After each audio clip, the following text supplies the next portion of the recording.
Madam Chair, I move to approve the consent agenda items as written.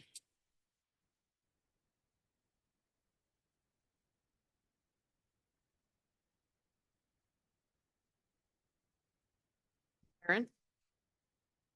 Sandra? Aye. Michael? Aye. Erica? White? Aye. Madam Chair, the motion carries.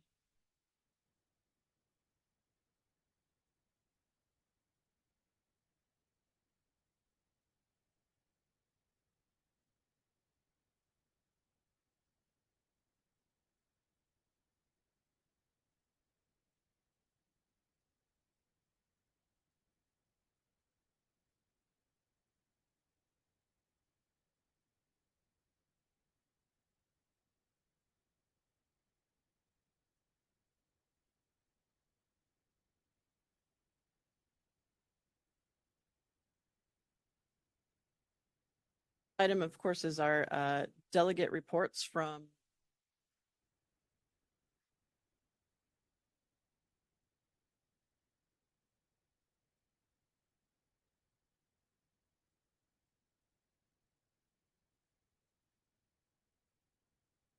out from recent committee.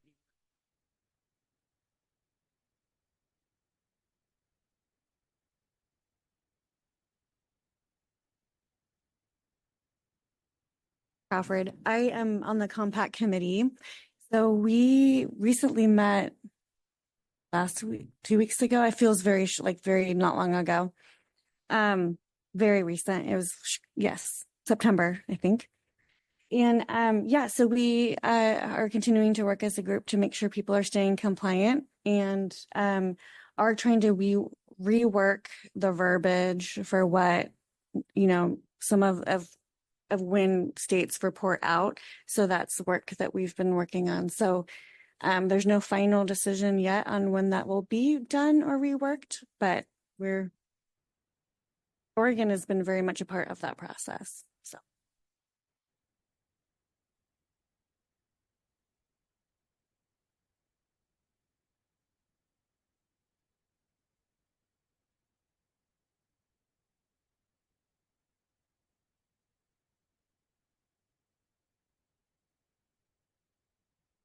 Yeah, I hit the button.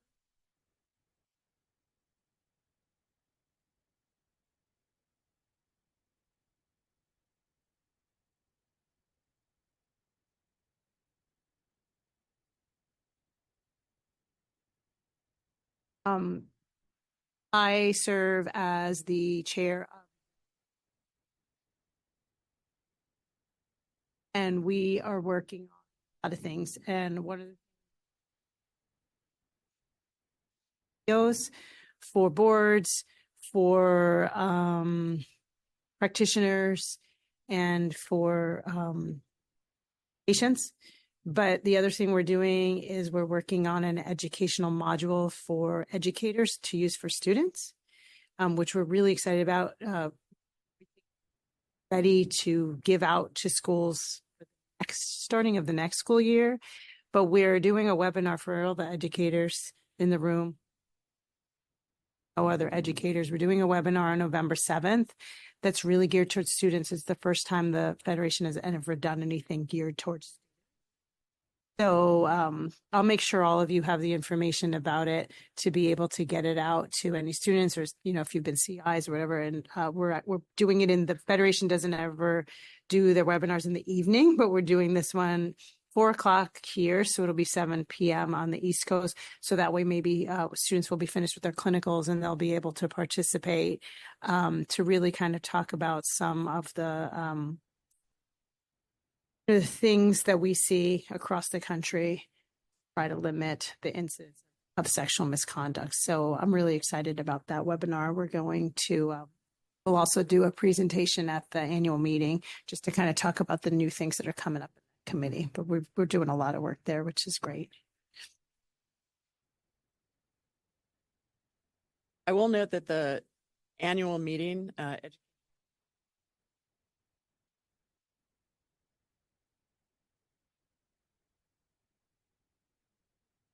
and the next board meeting, as we're looking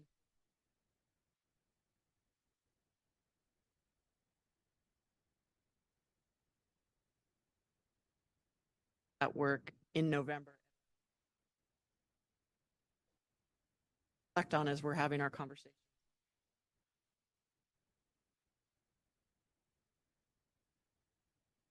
Have marching orders, if you will.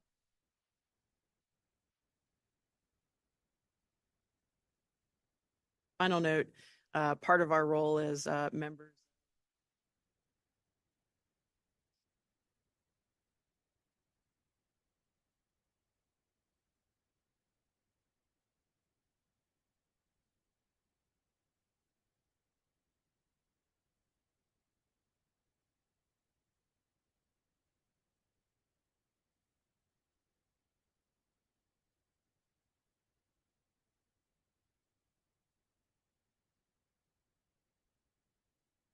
connect with them and they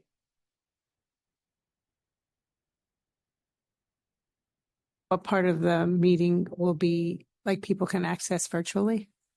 yes, If any. and that is another note because of course we have a honoree that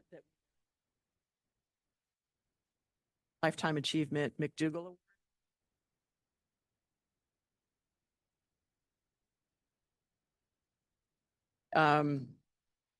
The broadcast for the awards luncheon and some of the keynotes will be broadcast live. So for individuals who aren't able to be in attendance in person, we will send out information before the event on when those streams will be cast. It is Cedar Rapids, Iowa, a couple hours ahead. But it's an awards luncheon, so it should still be mid-morning back here, but we'll get that information. And then some of the opening keynotes and the closing keynotes are often also broadcast with some great information. Because of the logistics of those meetings, those events are often not able to be recorded. And so that might be a one-off offer on that. But we will make that information available and for anyone who wants to attend. Next slide. So that takes us to another update. We had, because of timing of events, needed to defer the deeper discussion that we were planning for the Leadership Issues Forum that occurred in July.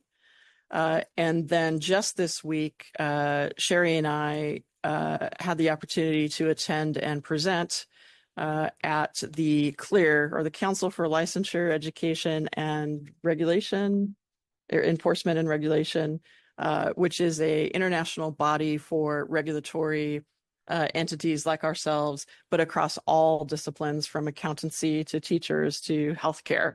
And from all over the world. There were folks from Croatia to Scotland to New Zealand to Canada, quite a lot of Canadians, and then across the US.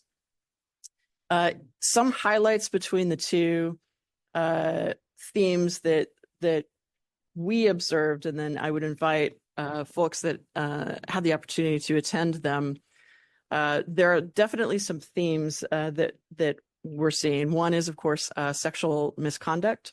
Both the presentations that Sherry and I gave, separate presentations, were related to that topic.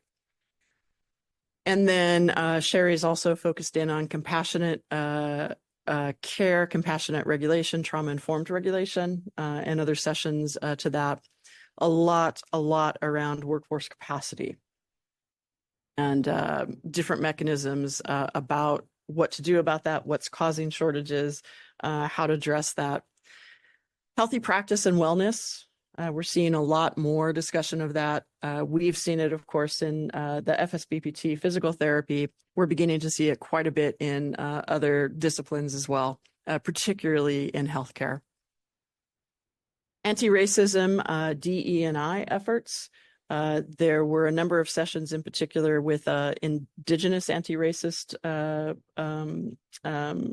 policies and how structural systems like regulations can have an adverse effect on populations. The artificial intelligence, of course, in both used as the regulator, so what we might use as a tool, but then also how practitioners might use in practice, and how we might see that. There were some examples of how easy it is to mock up a transcript, and then how to game the AI checking system. So kind of like every dimension around AI, we're seeing more and more instance of that. Entry to practice, including internationally trained practitioners, and how to best right size that, I guess, is the best way to frame it. And then focus on particular regulatory and legal trends. A lot of this has to do with mobility, portability, and different legislatures that are seeking to, whether it's compact, whether it's universal licensure, whether it's reciprocity, temporary permitting. There are a lot of different ways, and it really loops back to workforce capacity and trying to address shortages. So a lot of trends in that area at a very high level. So with that, I would turn it over to folks that had the opportunity to attend either events. If there's any other highlights, I know it's been a little while since Life in July. And then Sherry, anything you wanted to highlight from this last week? I just wanted to add from Life, there was a lot of discussion about informed consent and states not really having good language of informed consent in their practice acts. We have an informed consent task force, which I believe is a 2-year task force finishing up their first year. So there's a whole nother year of that task force that's working pretty closely with the Sexual Misconduct Committee of, how we can get better language on informed consent out there in the states. I'm not sure how did you get that picture there in a day? Michelle and I color coordinated. We didn't even know it.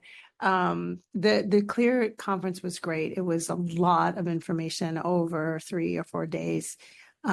People from all over the world. So what I love about that conference is I'm on the planning committee for that conference as well. And they really do a great job of making sure you don't just have speakers from Canada talking about how they do it in Canada. And then you're sitting in the room like, well, great, I can't do that. Or you're listening to someone from the UK and they're like, oh, their laws are different. I can't do it like that. So almost every presentation, including mine, had someone from another country participating. So I had another speaker from Canada in my session, and most of the sessions were like that. So you'd kind of hear like a perspective from one country and a perspective of another country of how they were doing it, which I really like about that conference. And you just get to meet people from all over the world. So it was really great. Michelle and I divided and conquered and sort of split up and heard different things. So I feel like we've gotten, met some good people and things to bring back to you guys. And one of the things that we will do we have access to the slides and materials that were in almost all of the sessions. What we intend to do is put together kind of a package of the best of the best, if you will, particularly things that would relate to your strategic conversations later today, and be able to provide that in your board materials prior to the next session. And the other piece, I think the Continuing Competence Committee from the Federation had a session that was focused on the healthy practice self-assessment tool that is being developed. And they even had sort of a little demo that folks in the room were able to take a self-assessment that had to do with work-life balance that gave sort of instant feedback. And there are probably about 60 folks all over the world, all different disciplines, and the sort of the interest, right, of the applicability of folks recognizing burnout, practitioner wellness, whether you're a teacher, an accountant, right, a dentist, a physical therapist, is a big issue. And interest in this idea of something that is self-reflective, and also recognizing that it needs to be anonymous. And if it's something where results are reported to a regulatory body, the answers will not be the same. Broad acceptance and interest in that. So that was heartening to see that work. And I think the ability to share that more broadly across disciplines. And then from the delegates on life, other highlights or? I highlighted a few things. The Ethics and Legislation Committee published understanding of standard of care. So it's understanding the concepts of reasonable and prudent and standard of care.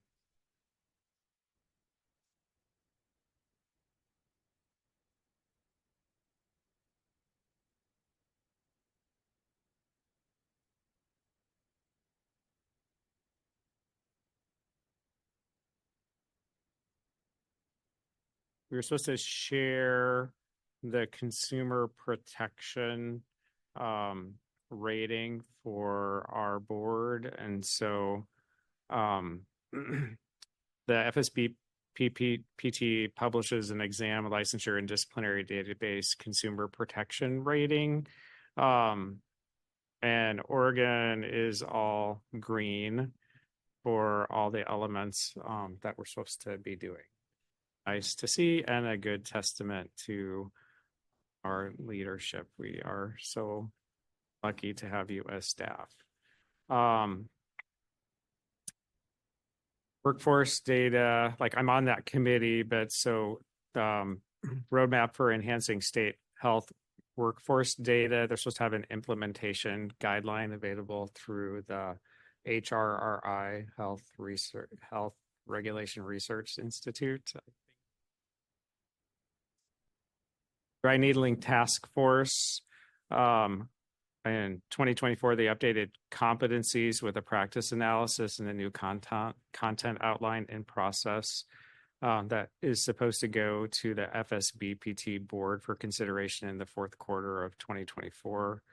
Term protection, I think we've mentioned DPT term protection, and so they provided an update of what the FSBPT and the APTA are doing with Lifetime Fitness around term protection of the DPT. Long story short, probably will be another year.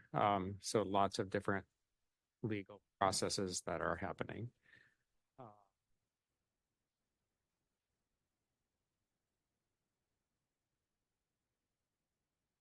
A group presented on steps to address bias during investigations, which I thought was interesting. Washington and some other states redact names of people, like redact identifying information.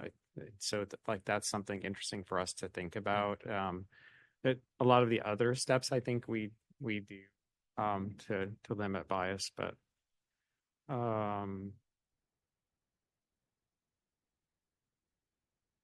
think that the last part was about like what are the big goals, and it sounded like there was a lot of support for workforce data, really thinking collectively across the nation, and then being really specific to, so you have these people and then how much of the time is actually engaged in practice. Again, I think Oregon leads. Sarah shared a lot of information with me that I shared with Oregon is, like, I think, a robust information about specialty and practice across the state. So, okay.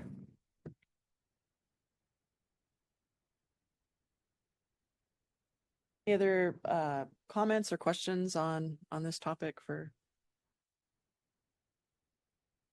Wanted to add about committees. Usually after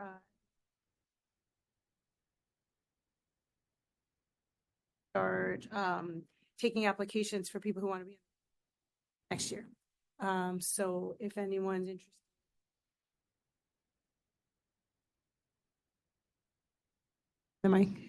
There's continuing competency committee, education committee, ethics and legislation committee, finance, nominating committee, you have to get selected position, sexual misconduct and boundaries committee, And then there's some different exam development committees too. So I would encourage anybody who wants to apply.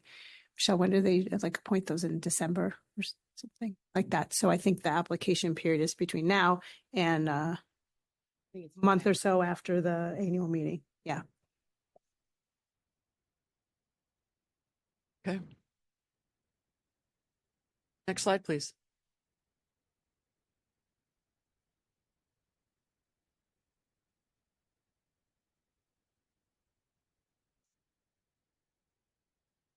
Yep.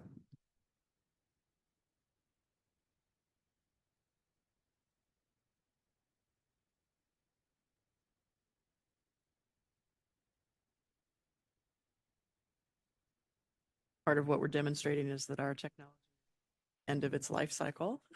The next item is a brief update on the active Rule Advisory Committee work looking at Division 40 and documentation assessment. They're looking at the entire division for those items where folks have come forth and asked for some clarification.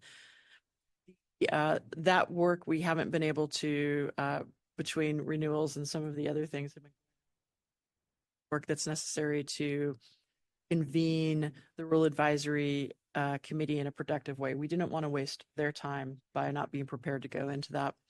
We have now scheduled the next meeting for October 1st from 4 to 6 p.m. It is a public meeting.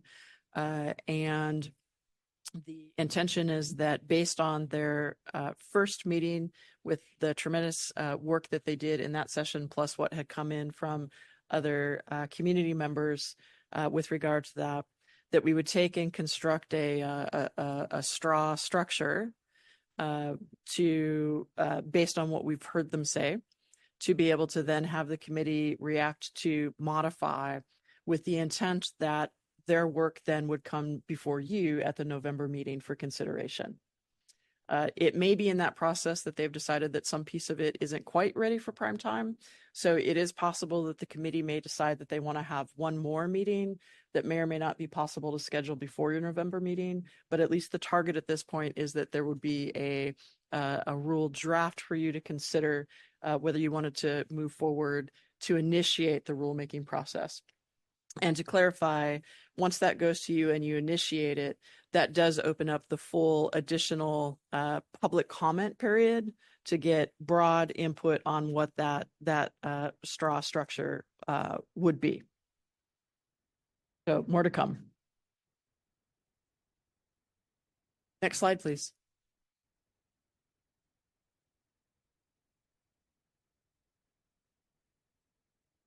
Then we have, just for board members, a roundtable. And if there are any topics that you would like to see placed on future agenda items.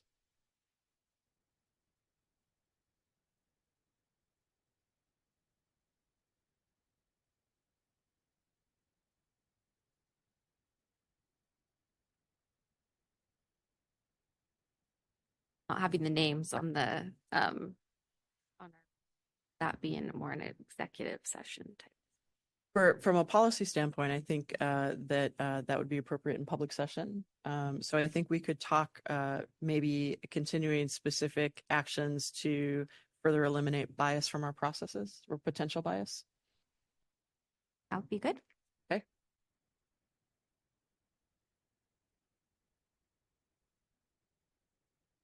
All right. Next item.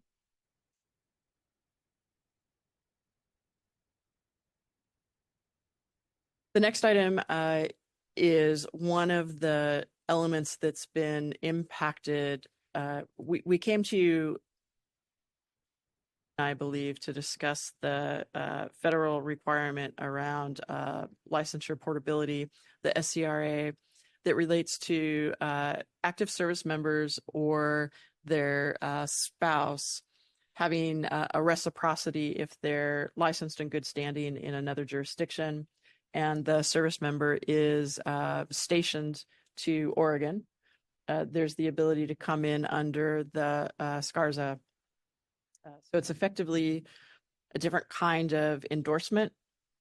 There is the piece of it that if their home state or their station state that they're coming from is a compact member, they are required to come through the compact. Because we're one of just a few number of compact participating entities, that means that we already have in place functionality and the ability to meet the requirements of SCARSA. But we still need to have the option that if somebody wants to come in through this pathway, that they have that option. Oregon does already have a temporary permit for a military spouse that is available. That is a 2-year temporary permit at a different price point. One of the pieces that we're seeking some clarification on is if the federal requirement means that we have to repeal that. So do individuals have to go through this pathway, or could they choose to go either the SCARSA or the temp permit if that applies to them? There could be different advantages either way. So we're seeking some additional clarification there.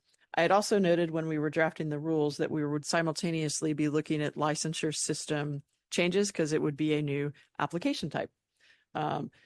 As you may have determined, that being able to actually make that change is on hold for right now.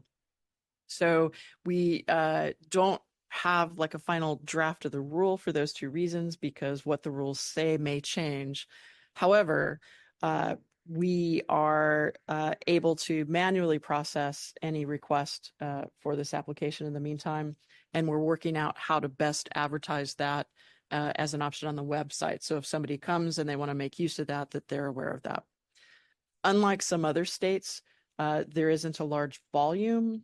I believe with the military spouse temporary permits over time, we've had a total of 3 in the 3 or 4 years that that's been active.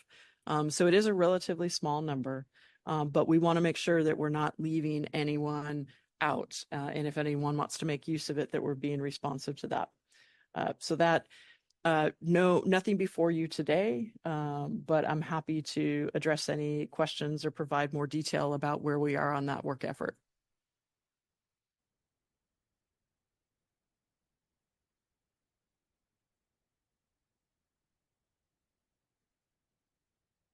I think it's important that we recognize that the service member's commitment and the spouse's inability to have much decision in that process. And as a board, we should support those people that are appropriately qualified to practice in our state. Absolutely. Thank you. One side note, just in recognition of service, Sherry and I had the honor of witnessing the service flight that was traveling from Portland to Washington, D.C. That had several service members from multiple wars that were going to visit the different monuments, and the many current service members lined up, and of course all the passengers while they came off the plane just to celebrate their service. But it was an honor and a privilege to have been able to witness the Oregonians that were coming to DC on our way back home. Called the honor flight. And I think they said there's been 80 honor flights, so not tons of them. And it was, everybody lined. It was really neat to see. And they brought everybody off the plane. They had flags.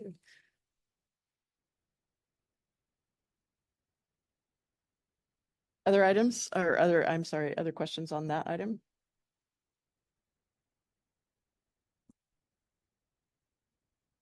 Okay, next slide, please. Now you do have some rules before you, fairly straightforward. This is the review of the proposed change to the Physical Therapy Compact Commission rule.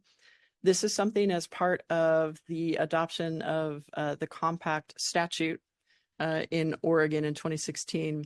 There is some language in the compact that needed to be modified for Oregon so that it was consistent with the requirements of the Oregon Constitution. And one of the requirements are laid out in that the foreign entity cannot establish rules for Oregon. And so this board must formally adopt the Compact Commission rules and decide, what in that is actually incorporated into Oregon law. In that in the other sections that you see below, as far as A, B, C, those are specific items that where Oregon does depart from the core language in the model compact statute to make sure that our constitutional authority is retained. So that's part of what gets adopted in the rule. To note, as we do, if there were anything that was a significant departure from constitutional requirements or Oregon law in general that you needed to consider, you would have the opportunity to add another letter to modify the applicability of anything that's adopted by the Compact Commission. In this case, there was nothing that was a significant departure. We did communicate to them from your discussion, I believe at the June meeting, when they were open for public comment and they were proposing some language. They did remove that language. And so there was nothing that you had objected to that moved forward in the final rule. So with that, staff recommendation is that the board move to adopt the most recent version of the Compact Commission rules, which they made effective June 2024, which makes for a very minor rule amendment, but that is before you today.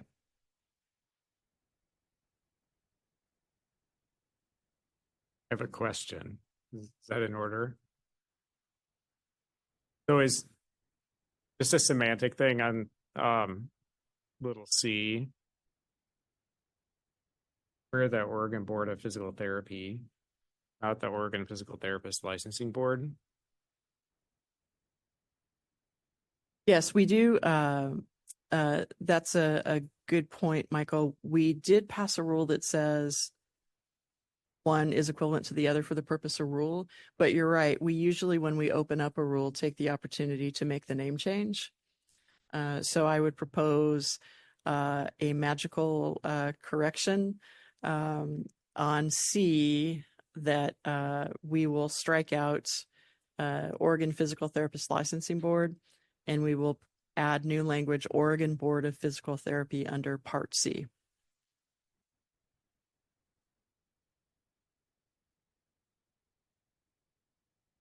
Madam Chair, I move to direct staff to initiate the permanent rulemaking process related to the most adopted by the Physical Therapy Compact Commission.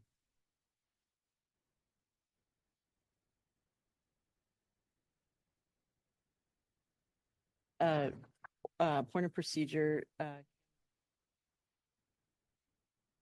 as amended, to make clear. Madam Chair, I move to direct the staff to initiate the permanent rulemaking process related to the adopted by the Physical Therapy Compact Commission.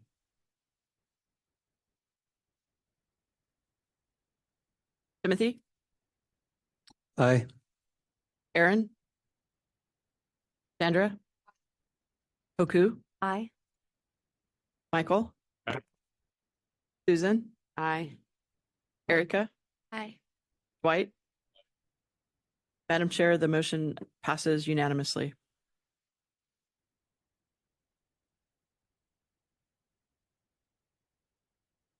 Next slide, please. Good. Hold here for just a moment. Yeah. Hold here for just a moment. Yep, thank you.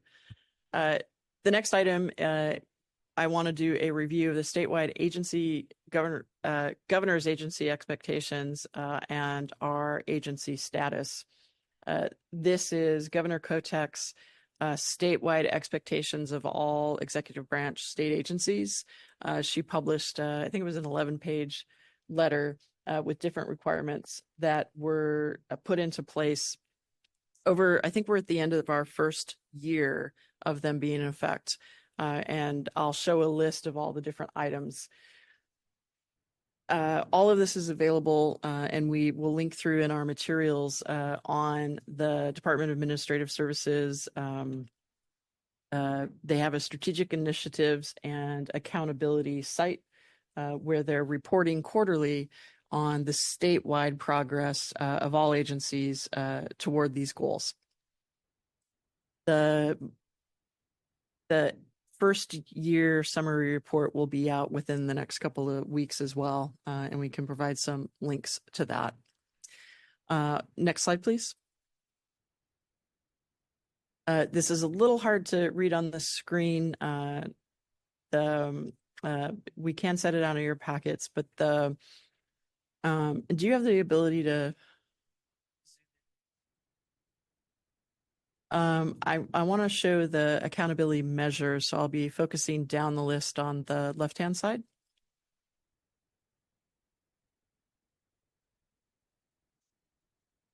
So on those statewide, agencies have different expectations in the areas of audit accountability, strategic planning, DEI planning, succession planning for workforce, meaning internal staff workforce, and IT strategic plan, COOP, which is continuancy of operations or business continuity planning in the business world, employee satisfaction with their employers, performance feedback to individual employees, a 360 review for the agency director. And then the last three relate to vacancy rates, time to fill open positions, and then making sure that new employees are onboarded and given training. And those are related to agency staff. So it is not inclusive of board member training for the purposes of this expectation. It really is focused to state employees and under those three areas. Can you zoom like up to the middle top? I love this. What you have on this first one is this is the dashboard that I tried to summarize where we are as an agency against the expectations. And this was at the conclusion of the first year, or June 30, 2024. The due dates that you're seeing here is when a particular item was due. You've got your classic red light, green light, yellow light indicator on your dashboard. And then scooch over a little to the right, please. Agency status and some connected notes. On audit accountability, which is the first line, we do not have any SOS, which stands for Secretary of State formal audits. We are not subject to one at this time, so there were no audit findings for us to have to give reports on. So that's why that's an NA and a green status. Strategic planning is the next item. Not all state agencies had strategic plans at the time that the expectations were implemented. This board did, with some updates. Those were submitted at the end of 2023. And then this is altered a little bit. The annual plan update was typically due in 2025. We'll see that that's going to move up a little bit, or 3 years from a past implementation. So a little bit of it depends a little bit on when the initial plan was first implemented, and then when it was submitted. So the timeline, depending on the agency, is a little bit different over the next 3 years. The next one in the line is the DEI plan, which was submitted at the end of May. We had elements of that. So much of your strategic planning work has been focused specifically on culturally responsive regulation and DEI. And so that was extracted and put into the, backing up a little bit, we have had in the past prior to this, we had a affirmative action and DEI plan. Those two pieces were combined. And then elements that had to do with not internal to the organization, but with the board and the practitioners was in the strategic plan. And so part of what we did is just pulled the two pieces out of those two pre-existing plans, put them together in the format that's required for the submittal of the DEI plan as our baseline. And a lot of this first year is about the governor knowing where every agency is. And then they go through a feedback process and making recommendations and doing some standard settings across the organization, which is part of what is the focus of this next year. The other piece that's pretty exciting is that they have placed agencies into cohorts. We are in the cohort with other healthcare boards, and we have quarterly meetings where we discuss DEI in general and the different approaches and are looking for different opportunities for collaboration. As an example of that, our most recent cohort, we spent time talking about developing a common North Star, if you will. So instead of each agency looking at the cube and making determinations and visions and goals, that as a collective, as state government in general, that there are some guiding principles or expectations that we would all adopt. And the second piece, particularly relevant to a small regulatory board where we have, in our case, we have 4 people, 3.6 FTE, which makes it very hard to do affinity groups of any kind into the organization.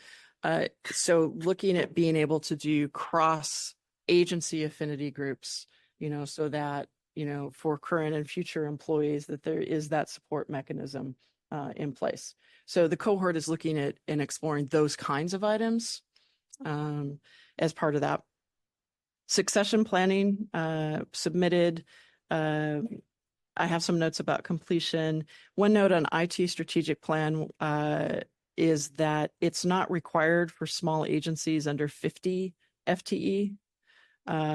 We reference IT systems. We don't have very many, but those are referenced in our strategic plan now. So it's not applicable, stays green, but we do have that element in that. The continuity of operations plan, the next item, employee, if we go to the next one where you're seeing the voluntary completion, so that next kind of band in there, that's talking about employee satisfaction. One of the highlights there is that this this expectation did not apply for agencies initially under 75 employees. And then they did some factoring with the outside consultant that does the survey, and they lowered that threshold to 10, which still exceeded our staff levels. So I worked with the governor's office to see if there was a way that smaller agencies could participate in the employee satisfaction process. And we did a pilot where we used the same fundamental question set and then manually processed it, submitted that information. Kind of a long story short on that, there's 2 things that showed up on that. There were 2 small agencies, us and the Oregon Racing Commission, that participated in the pilot. And in both instances, as you can see in the notes here, our employee satisfaction scores were notably above the statewide average. So we were pretty proud of that on one hand. And I think the other piece is that the governor's office and DAS staff did explore ways, long story short, they implemented a new change to allow us to be in the next round. And so you'll see that reflected. So pretty excited about our ability to be part of that, that sampling. Yeah. And then the last block, we are lucky to have stability in staffing. I just a shout out again to the folks that I get to work with every day. So none of these apply currently. So looking ahead, that's the as is. And I guess I should pause there for a moment if there's any kind of questions on our dashboard. Good job, well done. I echo that. I think we're so fortunate. I think when we go to national meetings, we hear about how Oregon is progressive, and how many people from Oregon are there presenting, which is a testament really to the staff. So thanks for your service, but I think also like you're making. Congrats. Thank you. Although now I feel maybe I should have put the next slide up first. Yeah, let's do that. My intention with this dashboard is to present this to you every time in your materials. It will probably move to the consent agenda item so that you have that rather than, but I wanted to take some time today to walk through it and what it is. It is also something that we could potentially publish on the website so that our community has visibility into how we're doing on our own site, not just on the governor's quarterly reports. You'll see a couple of yellows. The reason they're yellow is that I'm wanting to use this not as a post indicator of how did we do, but a leading indicator of here's how we're trending and how we might do. So you'll see a couple of yellows pop up here on that, and they are under the COOP, the continuity plan, the quarterly performance feedback, and the employee satisfaction survey. The part of that is because of the timing. For example, the COOP plan update is due at the end of this month. I have not completed that process yet. I'm fairly confident I will be able to do so next week, but it is not done. And so at this time it's yellow because you never know what's going to happen. The same with the performance feedback, the quarterly feedback with staff for our third quarter check-ins, which are the formal check-ins. We talk every day as a staff, but as far as a formal check-in, we are getting down to the very end of the third quarter, and we have not had an opportunity to do those formally yet. So that's something else. Hopefully schedules will work out and we'll be able to do that, but that is something that at this time is behind schedule. And the last piece on, well, I guess I skipped the center one on employee satisfaction, and this will be news to the rest of staff, is in this new opportunity that we have to participate in the statewide process. The survey opens up essentially next week. So we will need to complete that, and we will have a 2-week period in which to participate in the statewide survey that will then be reported out. So that's yellow just because, again, of how soon that's coming up. In November, I hope to be able to report that those are green and not red. But that's where we are at this meeting on our statewide agency expectations.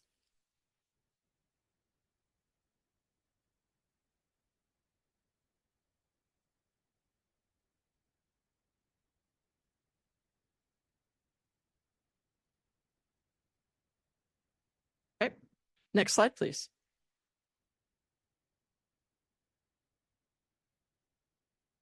One of the things that came out recently out of the legislative session was a revision in the public meetings law and a placement of the authority, if you will, for the monitoring and enforcement of government entities complying with public meetings law to the Oregon Government Ethics Commission, which is what is meant here by oversight. There is a link to their main page. We're not going to go into it in too much detail today. They have been engaging in both rulemaking related to what needs to happen on that, and developing training in public meetings law that's inclusive of the most recent changes in the law. They are starting a series of trainings for agencies, board members, and there's a couple of different approaches that they're taking. One option is that they schedule webinars And I believe the public meetings one, which is inclusive of executive sessions and the agency's requirements for reporting or the public's ability to file complaints, is a 2.5 hour training total. So it's something that, and that core piece is required for agency staff and board members. We can look at the schedule, and members could sign up individually through I think they use Teams, but a web-based or an online webinar. The other approach that we could take as an agency is we could schedule with them to invite them to come to a public session, which could be one of your online meetings, and use part of the scheduled meeting time for the purpose of the training as well, or at least adjacent to your regular business on that day. So I wanted to check in to see in general if there was a preference on the training approaches. Either do it all together in an instructor live led, even if it happens online, or individually through the different webinar options.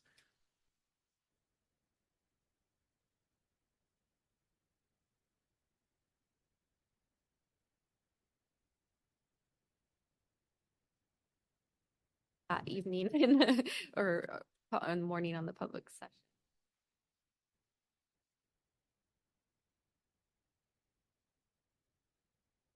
I think they haven't given a specific time frame.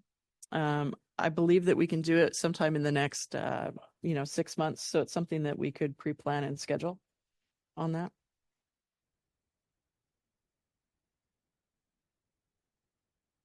Watching a webinar. I said the benefit of doing a live instructor is that you can interact and ask questions rather than just watching a webinar. So if it's mindful of our time for that meeting, I think. Okay, do you guys? Your vote, okay. Right voted. Okay. Okay. Then we will, based on those comments, I will work with them to schedule one of their instructors to tailor something to this board and look for either at or adjacent to use part of pre-existing meetings, which likely would be, you have one more meeting this year. So we're probably, and they just released the training. So I don't know if they would be available in November. So we're probably looking at first quarter 2025. Okay.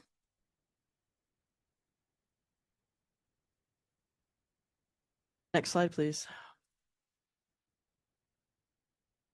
Madam Chair, at this point in the agenda, we're going to move into planning discussion.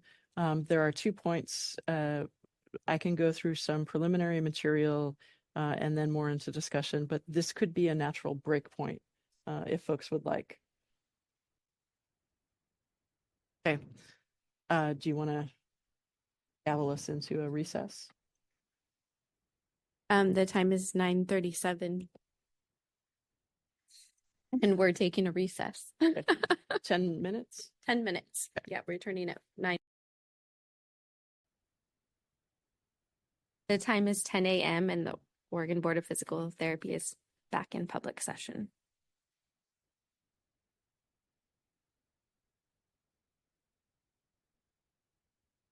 For the next section, this is going to be more interactive. This will be discussion. It's strategic planning.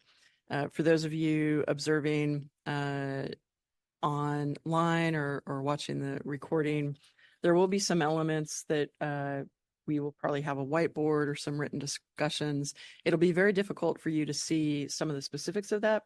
I just want to note that details of it will be reflected not only in the recording verbally, but in the minutes, and then ultimately in the strategic planning documents that are a result of the discussion. To frame this up, Part of this, and I'll share some of the materials that have been provided to all of the state agencies. This is one of the governor's key expectations, is that all Oregon agencies are doing strategic planning in the same way, using a similar template. And part of that is for usability, so that members of the public can go to the strategic plan of any agency and generally know what to expect and where to find it. Now, there's obviously going to be differences because there's a vast variety of types of agencies in Oregon that'll have different elements of it. But they're looking for some fundamental underlying consistency in the kinds of things that go into a strategic planning process. Okay. In preparation of that, at this point, we had what we had framed up as essentially a 5-year planning horizon that had a number of efforts and strategic outcomes that the board, you had previously identified.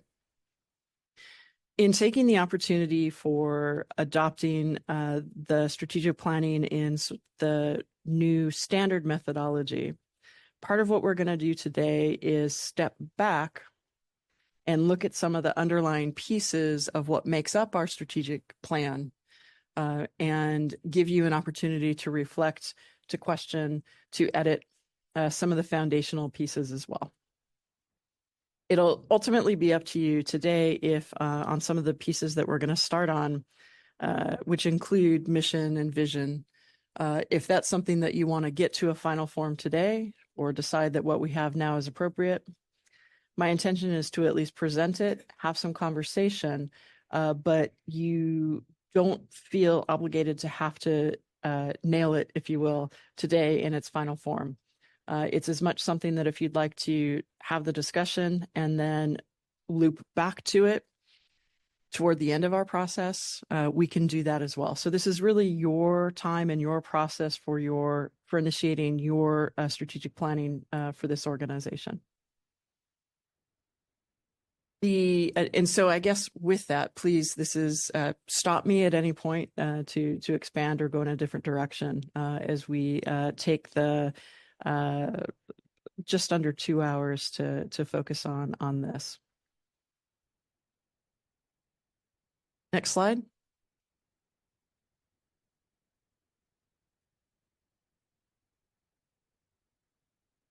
So the first piece, and this is what we read at the beginning of the board meetings currently, there's a little bit of what we'll talk about as far as terms on this. So I did this purpose version 1. The statutory purpose comes out of our statute, which is a common statute for all health boards in a common statute. So the purpose is for public protection. The statutory language is to protect the public safety, health, and welfare of Oregonians. But this is the first version in its statutory form, which is the language here. You can see it's actually different than what we read. I will retract that. This is what the purpose was defined for out of the statute, which is really focused on the functions that we have in version 1. And then, Sarah, can you go to the next screen? What we evolved that to, we still frame it as a statutory purpose because that's where it's grounded, but it's effectively what has been the mission of the organization for at least the last, I think, 3 or 4 years. And one of the pieces is the trying to establish in the core of culturally responsive regulation, the emphasis here on all Oregonians. One of the things you may consider there, even though that's the way it's framed in part because we're an Oregon government entity, is that, of course, in physical therapy, not everybody who receives physical therapy treatment is going to be an Oregon resident, but they may be receiving care in the state of Oregon, as one reflection. So that's effectively, we still call it a statutory purpose, but it's that role of mission. The prior page is coming more directly out of the statutory language. And then if you roll forward one more slide, what we've talked about in visioning sessions has been this idea of a vision framed more in the elevator pitch level of the framing that was presented that developed this was if you had a few moments with an individual about what you do, or a legislator, or anyone where you're trying to convey what impact there is out of the work that we do. What is that driving vision, or that North Star, as we talked about earlier? And so this is what had been framed up because it was on this idea of patient-centered care about positive outcomes. And so everything that's done in the regulation of physical therapy isn't at the end of the day about physical therapists or physical therapy per se, but it's about patient health. And some of the ideas of equitable or health equity that are implicit in that.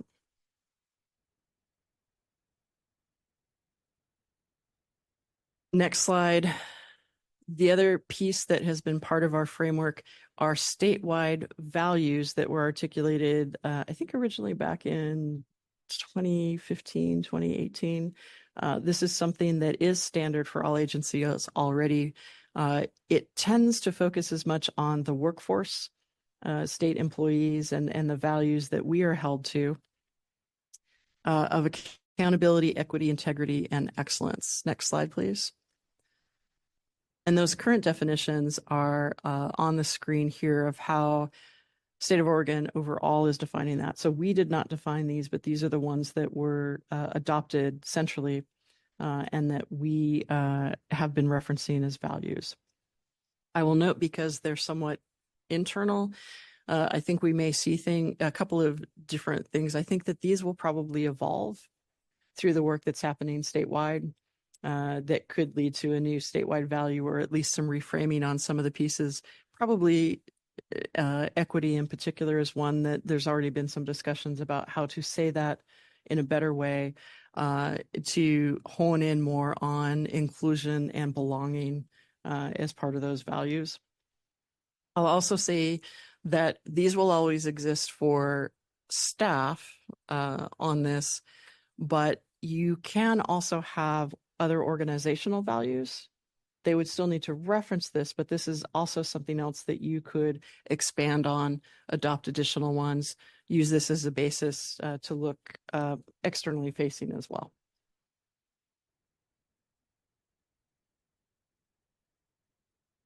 This a little hard to see, but Sarah has the magical touch. The hold on for just a section. This is one of the things that's been published is they're looking statewide. This is part of what they want to be able to see existent in every agency's strategic plan. And this is the checklist that they're using at this time to review existing strategic plans and making notation on whether this exists or not in the current plan. So if you zoom into the left side, so it's a little more readable as far as they're looking for mission. And maybe, Sarah, if we read across from, yeah.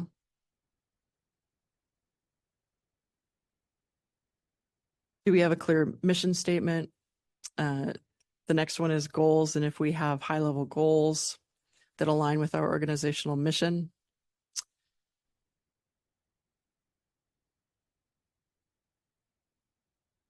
Specific, measurable, achievable, relevant, and time-bound. So they're also looking for us to articulate not just who we are, why we are, the broad objectives that we have in place, but then specific actions that we're taking to further or to accomplish the outcomes that you've identified. Can you scooch over to the left side to see the titles? Yeah.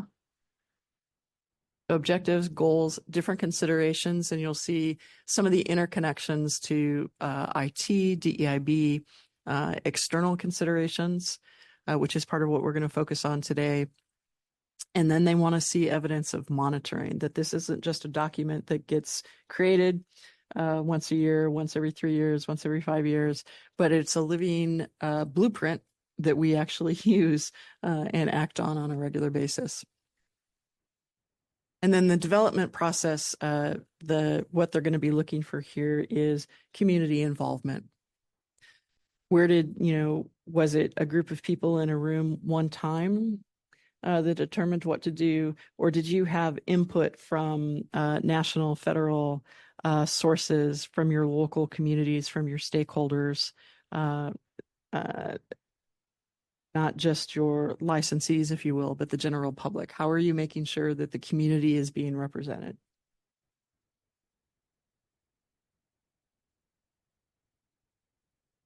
Zoom out for a moment. Any kind of questions on the criteria of what they'll be looking for in the process?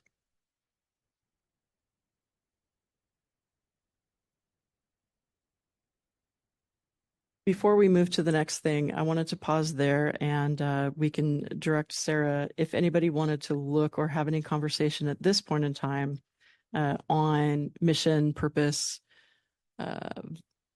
vision, values. If you want to spend any time looking at that or discussing that now. Okay. Okay. Madam Chair. Just looking at the vision, I mean, I would like it to include the licensees as well. And currently, right, it's just about patient outcomes. Vision.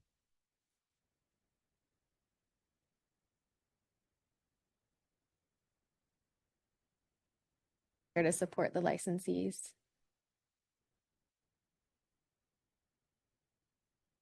So like not the word patient, but something more everyone. So not just the word patient in there, that the part, yeah, that it's, and yeah, I would agree that something more inclusive, like the other one said, all Oregonians, or yeah. But we're discussing that, or part of your point was that that may not be inclusive as well, because you have patients who are from out of state who are, end up here with family or whatever, and they're not Oregonians. So maybe throughout those, I think the goal or the values, it said Oregonians multiple times. Yeah, I think on vision, part of the thinking here in part was that not that the board doesn't value or is not here to support licensees, but rather the reason that the board is supportive of practitioner wellness and concerned about issues of burnout is because if a practitioner isn't able to be them best selves, that negatively impacts patient care. So the vision is that everything that you do is driven about making sure that this is optimized. But the way that you do that, particularly because of the impact of burnout on healthcare professionals in general and PTs, is that they are valued. And that was just the logic of why you don't see licensees in here. But this is your elevator pitch, right? So it isn't here, which is the other way to look at it. And yes, you're right. If you go back to mission, back one slide, this other flag is that we're trying to include everybody by emphasizing all, but our very definition, which comes out of the statute, is Oregon centric, but not everybody who receives treatment is going to be an Oregon citizen. So could it say something like patients served in Oregon or something like that?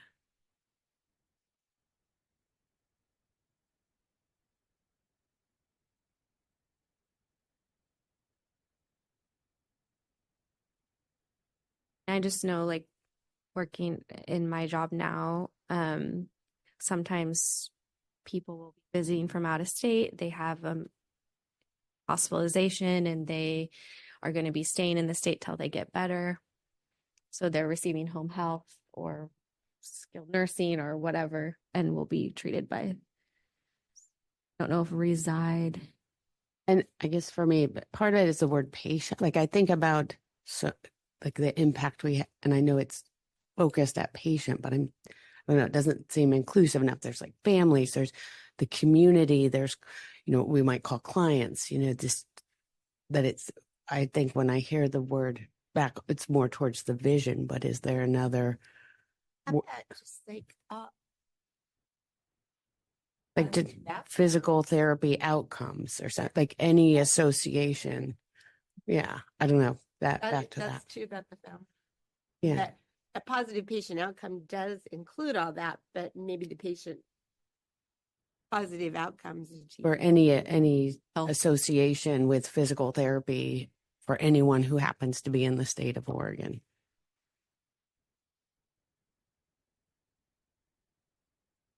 One too far.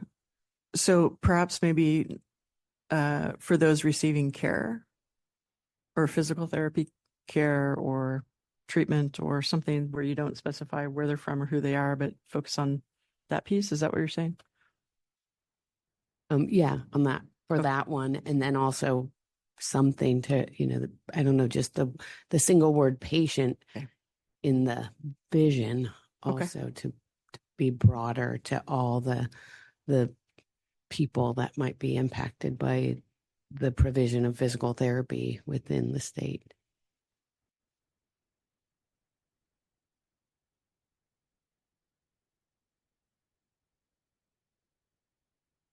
Other thoughts or comments on any of these?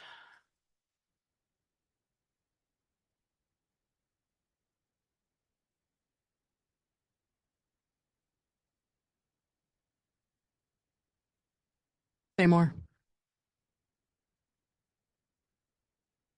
Mm-hmm.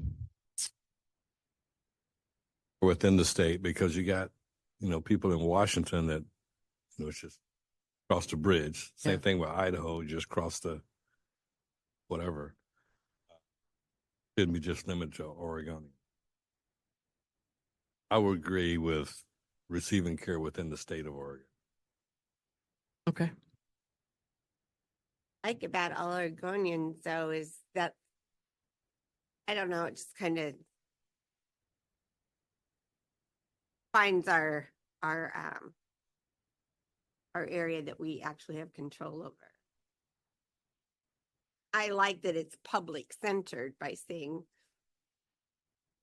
people receiving in care in Oregon would be fine too. But I like kind of here's what we have control over and what we can do and covering the public. So It is in the scope of practice. It is anybody who, it's based on where the practitioner is, right? So they have to hold the license in Oregon if the treatment is happening in Oregon. So the scope of practice doesn't require the person receiving care to be an Oregonian. I hear what you're saying, and it has a nice ring to it. kind of It public. does. To me, it says public. Yeah, but it does by definition leave out Washington residents, Idaho residents, or even more broadly with telehealth.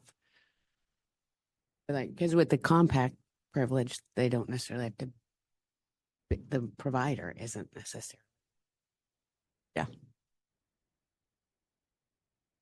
Okay. Then we would want to add that same to like the values was also, I think each one stated Oregonians.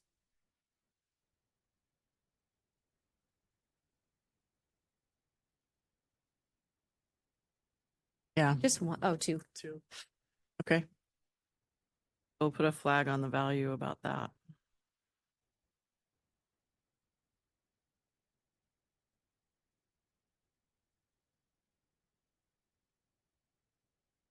Yeah,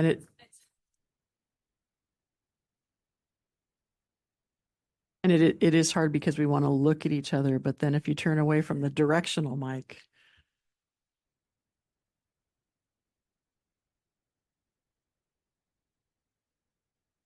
Other comments on these? What will, yeah, Tim?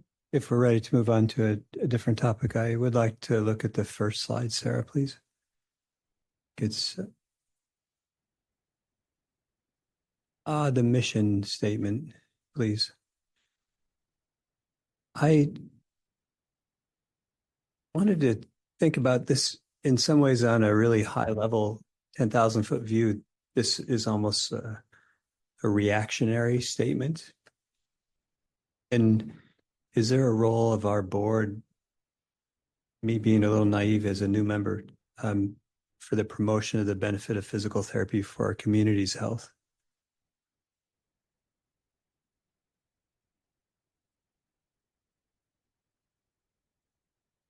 To an extent, I think one of the things that needs to be maintained is the difference between the promotion of the profession and the protection of the public. So that would be just one thing to make sure with the language that we choose to get to that concept, which I think it's implied in the positive patient outcomes. But as the regulatory agency, we have less authority over what could be conceived as the promotion of physical therapy over anything else. We just have to be careful about that perception. But partnering, right? This is kind For of a access to care. Yeah, it's kind of a big national thing. And it's also, when you've been around the board a little longer, you're going to hear horror stories of boards that would just comprised of their own licensees. So like everybody on the board was the physical therapy, and then they lost sight of the public protection, and they started protecting their field, and they actually, I mean, there's actually been some lawsuits and stuff like that. But I think it's hard when you're a physical therapist. It's easier for me because I'm not, to really keep the focus on public protection. And I think part of that can be making sure that there's public visibility of the regulated profession of physical therapy and elements that have to do with doing what the board can to have access to physical therapy care, which is some of the workforce pieces of it, and equitable access in different parts of the state. So it's that nuance, right? So that it's not promoting the benefit of physical therapy would not be our lane, but making sure that there's equitable access to that because of the benefits, for healthcare, quality healthcare. I think that's the line that I'm thinking of, not as a promotion of as an advertisement, but the role physical therapy has in the overall health of the community, and making sure that physical therapy is always part of that discussion where our scope of practice fits in. I think that's where, for me, the word patient is problematic in that it's not just, it's the community wellness piece that vision piece was just, it seemed to focus on a very narrow aspect of physical therapy. I think one of the places that it could come up from a policy discussion standpoint would be when you're looking at the Scope of Practice Act and you're looking at the advancement, because the Practice Act was originally 1971, I believe. There was an update in the 90s, but it's generally, there's been a lot of evolution in the practice that has changed. And one consideration is that as you look at some of workforce shortages, what happened in late 90s, early 2000s, before there was direct access in physical therapy. And that was something that the board looked at and said that there was a benefit to public health, safety and welfare in order to allow direct access. And so that led to legislative changes and working with stakeholders in order to enact that.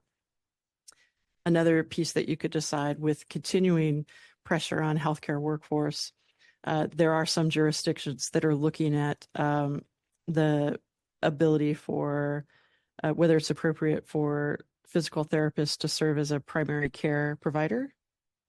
In some ways to allow, where it's appropriate, patients to route into physical therapy and not have to go through a separate primary care referral, which delays care. And so that could be another example of looking at that. And if you determine that it's in the public's best interest to change the scope of practice, to work with community members to propose a statutory change. So that's where it would be totally appropriate. That would fit. Thanks. Joanna, did you have any additional comment on that? Okay. Other thoughts? And we are taking notes and we'll reference the recording, because part of what we'll do is take your comments and in a next iteration, bring back to you some draft language or at least some bullet points of the different points that are being made. We are capturing that.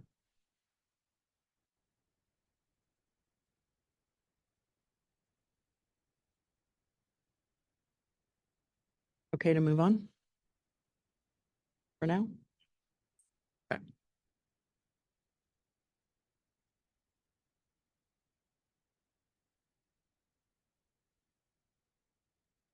Pretty unreadable. One of the requirements for government strategic plans now will be to use a PESTLE analysis. Many folks and in the past we've used a SWOT, which we'll talk about in a moment. But a PESTLE is looking at political, environmental, social, technological, legal, and environmental considerations. It's very similar to a SWOT, but it's going through these different sort of categories that often on a SWOT would end up in your opportunities and threats, because they're generally external to the organization, but set the context for it. So on, I think if you scooch over, Sarah, so that you can see the table.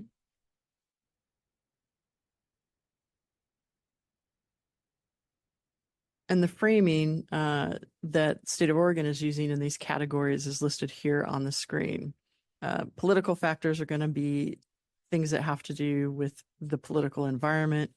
You can see that this is often framed more for businesses, right? Because it's government or regulators or part of the P box. So social factors, this would look at the populations of workforce and then demographics of population in general. Legal, economic factors for us, which is tied to licensing fees and some of those dynamics, but that could be cost of inflation, cost of healthcare, reimbursement rate percentages, and things that are impacting that. Technological, obviously AI, I think, is appearing on every PESTLE done by every organization anywhere. And then environmental, those are considerations about there is an environmental impact to everything that we do.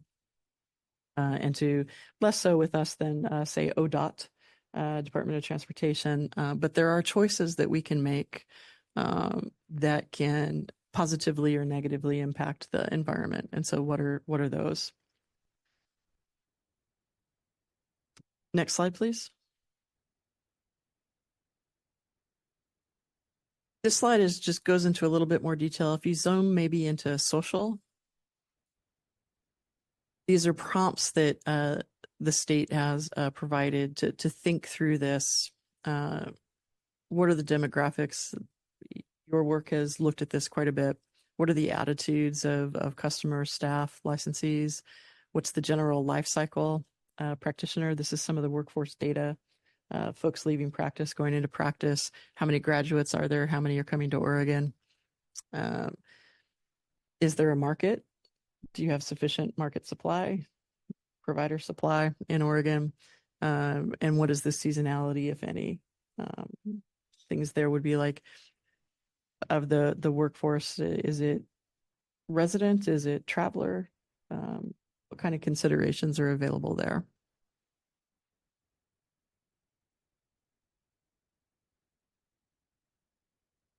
Sarah, why don't you scroll over to the other side? I think that's the technological You can see a similar thing here. And with us, part of the thinking is not just as an organization or like the work that we do, our business, our staff, our tools. But I think it's important to reflect on the practice of the profession that you regulate and how technologies are being adopted there. The same for all of these.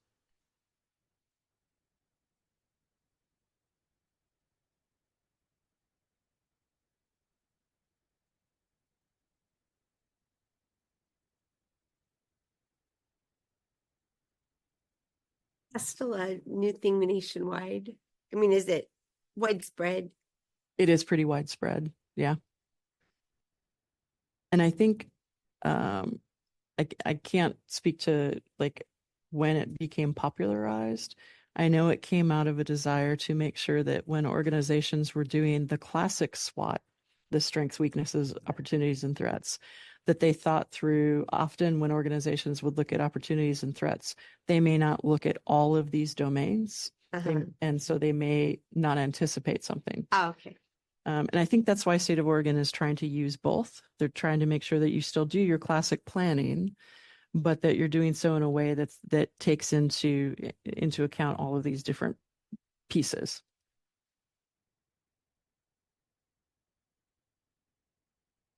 And sometimes depending on which organization is producing like the materials around it, sometimes the letters are in a slightly different order. When you're looking at they drop one of the E's, but if you search for that, you can find different resources.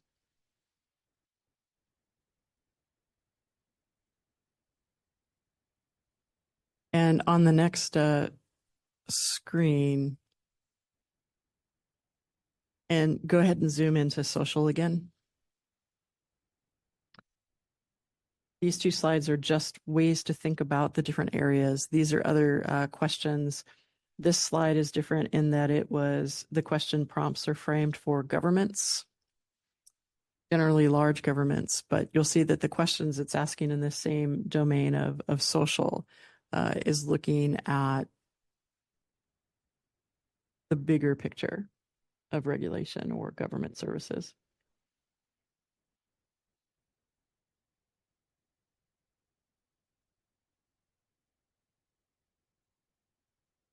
As you might have anticipated, next slide.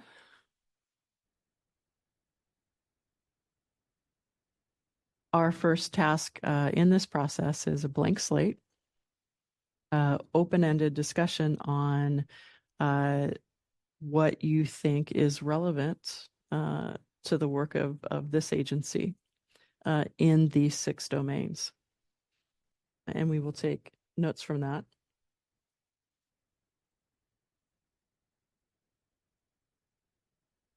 We might need the questions slide though to help us. I think it was the second one. I think the first prompts might be more useful than the. Oh, okay.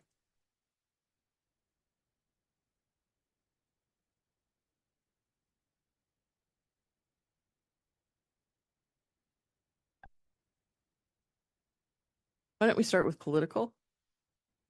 Oh my goodness.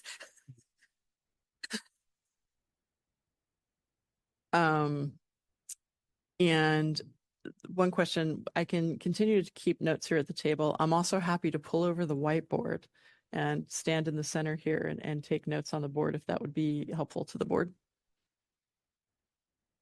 Would that be okay? All right.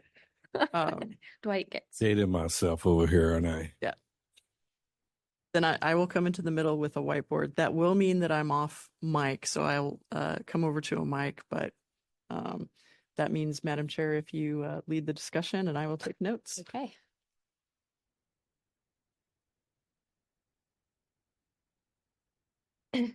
Okay, we're starting with the political. So do any of those prompts, does anything come to mind based on those 3 questions? Just throwing it out here. So we're a semi independent board. Is that correct? And there's a lot of variation across the nation on how boards are organized and what authority they have together. So I don't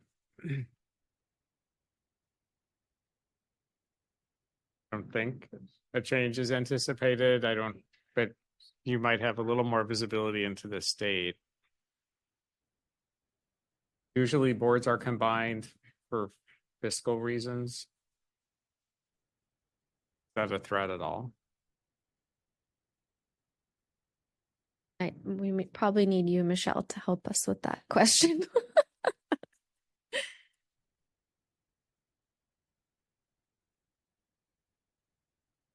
It's kind of hard to see the questions now. Yes.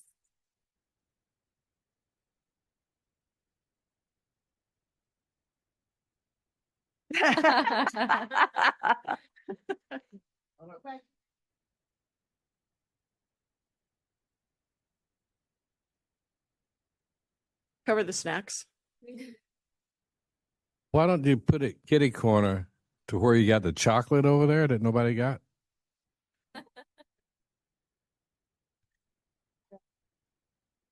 Yeah.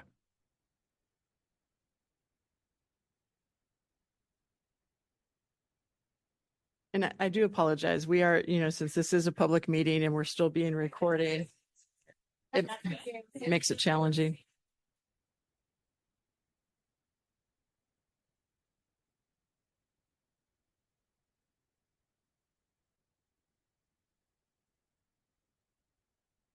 Yeah, I think so. I think on political, when Michael was referencing that board consolidation efforts, different kinds of restructuring are a potential element. I think that when you look nationally, there are different political trends that have to do not only with scaling back regulation in general for all occupational licensing. So there is the potential that those efforts would seek to eliminate boards entirely at one level. There is some discussion about, would it be appropriate for the market to self-correct, meaning Yelp, that health professionals do not need to be licensed and regulated, but that the market itself would help determine quality. So that's definitely out there. Also politically, I think there's elements that similar to what I heard Michael saying, it has to do with mobility and reciprocity. And I think at least questions, not really political answers. So it's sort of a neutral, it's not a negative or a positive, but these questions are being raised. And that's also the level of what should be federal and what should be state-based, which is I think an open question. And I think when you lay that in the political context, some of the perspectives on that can fall on different party lines or different individual perspectives. And so can be influenced by what happens in political elections, both at the national and the local level.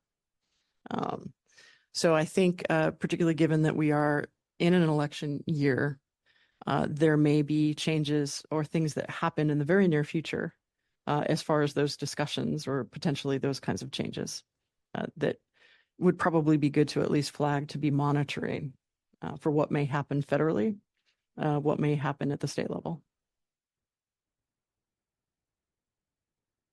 And so it may be more economic, but some of like the state health plans and things like that. I mean, and just on that, I mean, for when we were put on this board, like when the Senate voted on that, was like, I was like, why did these people vote no? Like, why didn't they want me on that? And then I realized the political impacts of that was that there were people who just voted no across the board for anybody getting on the board. So, yeah. Yeah, that is important to recognize that that board member positions are they're governor appointed but Senate confirmed. The agency director also serves at the pleasure of the governor, is hired and managed by the board, but serves at the pleasure of the governor. So depending on how those factors change, those could have an impact on the composition of the organization.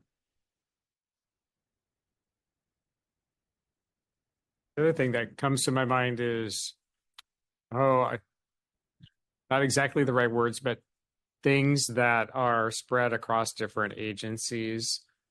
So when I think about the pain continuing competency and the cultural competency, that is not something that we developed, but rather is kind of pushed across state agencies. And so I kind of wonder how much more of that we might see. And I also wonder sometimes the value and applicability as it repeats every year. Yes. So the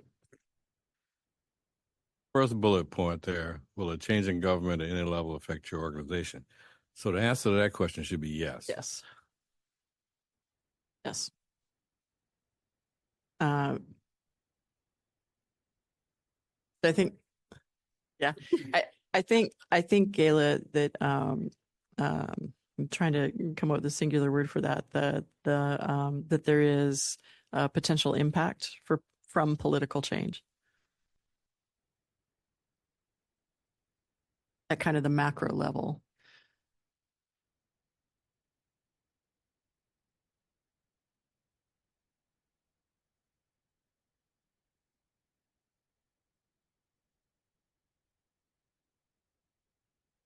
Bullet 2 would go along what you just said. About up being pushed to all the agencies at the same. Right. So I think maybe cross-state requirements, cross-state legislative requirements, maybe, or changing.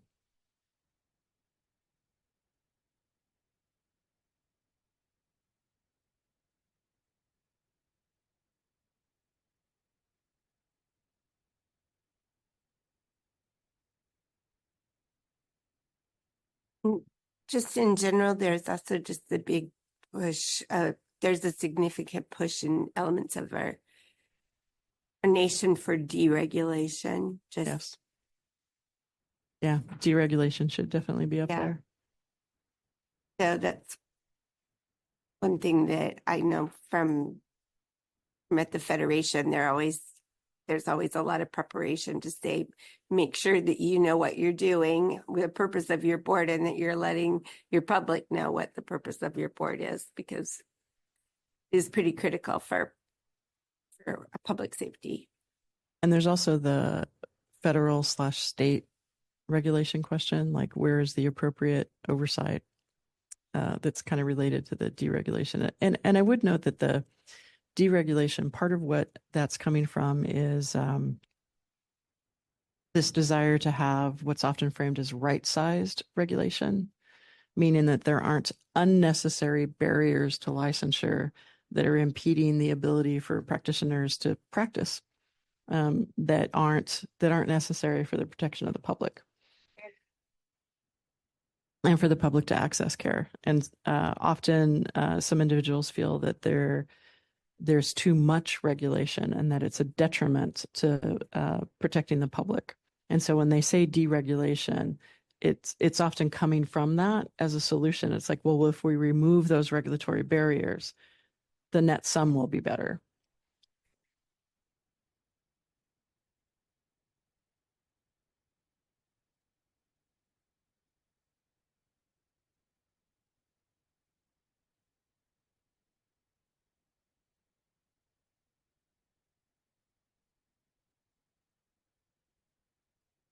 And I think, Gayla, one of the other points that was mentioned had to do with that board members are effectively political appointees. And the agency head is also serves at the pleasure of the political party.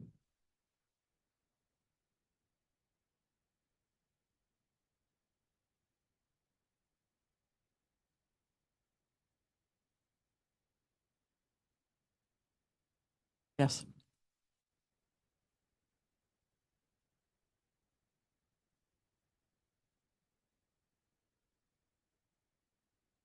It might be helpful to, because I think there's often things that could be in different categories. It may be helpful to move to, like, say, economic. We can always pop back to, and it's a double-sided whiteboard, so you can, if you run out of room on this side. And I think it may have been Susan, I heard kind of under the political, but also economic, the element of funding essentially for programs.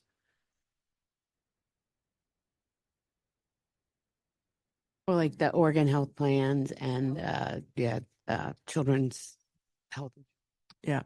And And I think reimbursement rates tie into that and how that impacts care.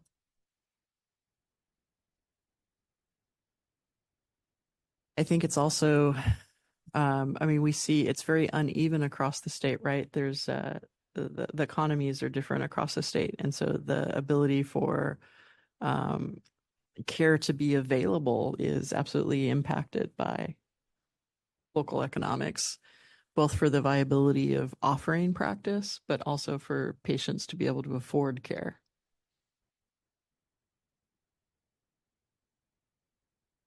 And I think recognizing that that's not just geographic disposition, but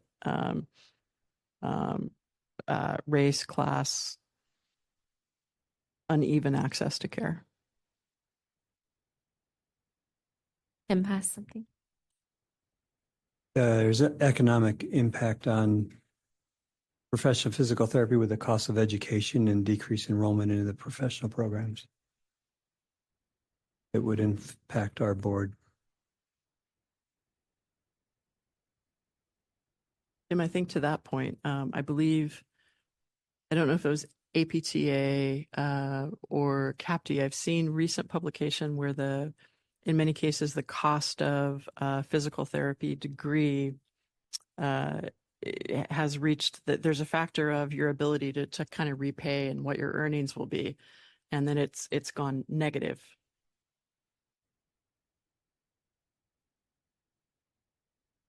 I mean, that's specific to DPT, not A, but yeah.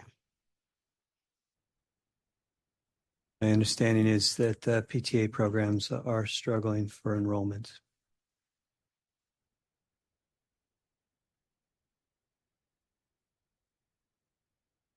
I mean, I associated with two. We're lower than we have been, but the cost for it, I mean, I don't know that's a cost factor that's been.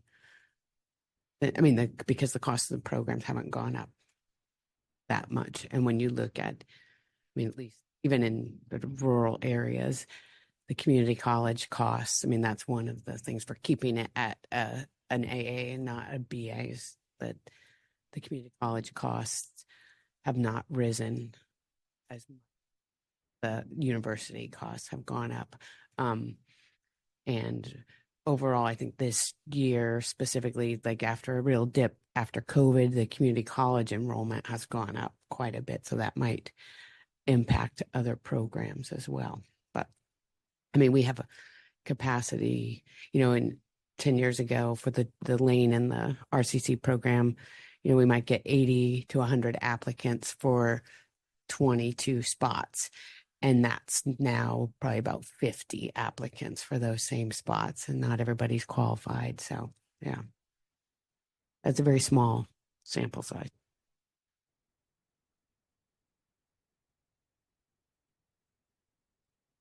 I was with a friend this weekend in Maryland who teaches at a PTA program, and they have 7 students.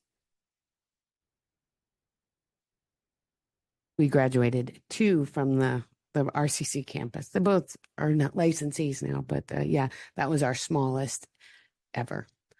And a lot of that was, there was a big attrition rate. People just didn't stay that year, but yeah. One of the things in one of the presentations at Clear that was being noted was sort of generational differences in attitudes on regulation, and it's part of what will distribute that information. They were talking specifically about generational differences with regard to entering into the professions. And one of the considerations for Gen Z, in light of the just the cost, that where you have a lot of individuals where every other cost has gone up, housing, food, and individuals that are having to choose between working to afford housing and not necessarily, even though costs haven't gone up, like every other cost has gone up. And so they're in some cases they're seeing folks choosing not to go to school because they can't afford it, because they're already overburdened to go on, which is sort of this catch-22 cycle. And I think to go back to the political and then the social and also economic, like from 2020 on, we had people that wouldn't go into the program if they were going to be mandated to have to do things to their body that they didn't want to do. And so in rural Oregon, the social impact of that was just like, I'm not going into a profession that's going to tell me that I have to get healthcare that I don't want, kind of thing. So that's why we lost so many, students in 2021 who just said, I'm not going to be a part of it was the healthcare profession. So.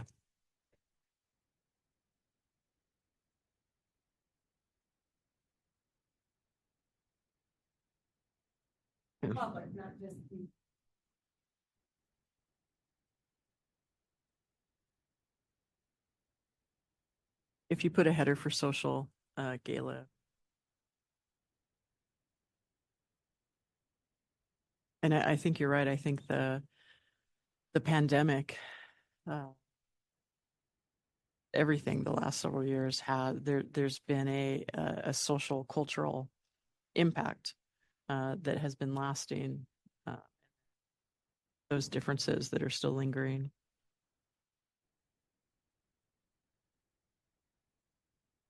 I have a couple things maybe with economic.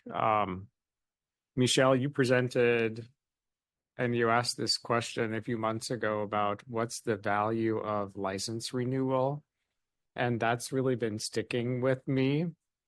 So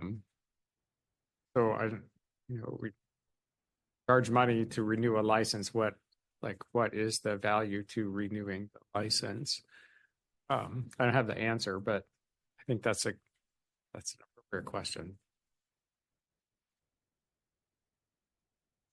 Some of the efforts with deregulation or trying to right-size regulation or figure out what's appropriate, the metric that has been emerging there is one where they look at a licensed profession and everything that leads up to the day that the license is issued. So any sort of internship requirements, licensing costs, examination costs, and educational costs. And the metric is lost wage opportunity. So the way they're doing this is that with a DPT requirement for that number of years, those number of years that you're not able to work and earn a living, and that's being factored into the cost of regulation. And I know that regulators tend to not look at it that way. It's about making sure that you have sufficient clinical competency in order to perform care in a competent manner.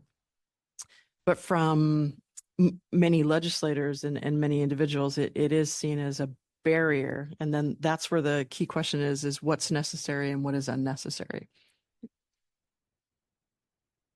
And that gets to renewal as well. Yeah, just to, so that we're really clear, I think. The other thing that popped up in economic is managed care. So the impact of like managed care in our outpatient environments isn't going away. Top of mind recently, because I think we just have another major plan that has another. We have another major insurance plan that has another form where I work, and so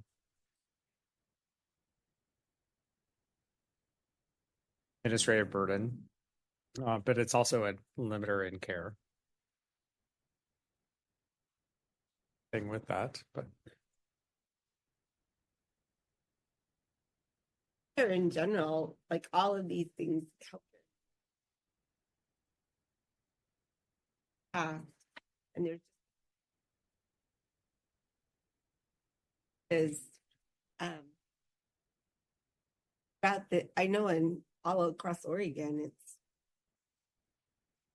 hard to predict. It's just like things got thrown up in the air, and then what's landed doesn't like match up anymore.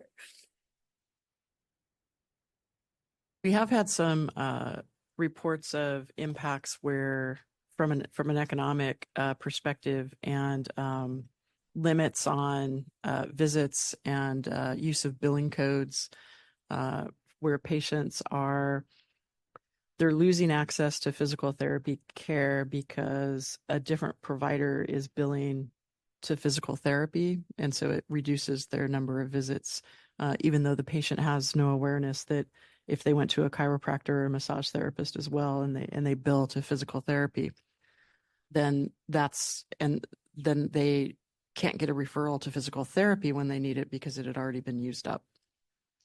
And that's another, when you talk about healthcare in general and economics and the way those changes behind the scenes, and that you as the board don't have authority over billing or pricing, but it's certainly impacting care. Yeah. Expand on that, I think, the influence of payers on the provision of care is becoming more of a deciding factor of what care is being able to be provided versus a clinical decision of the care that's being provided. Yeah, that's also who's available.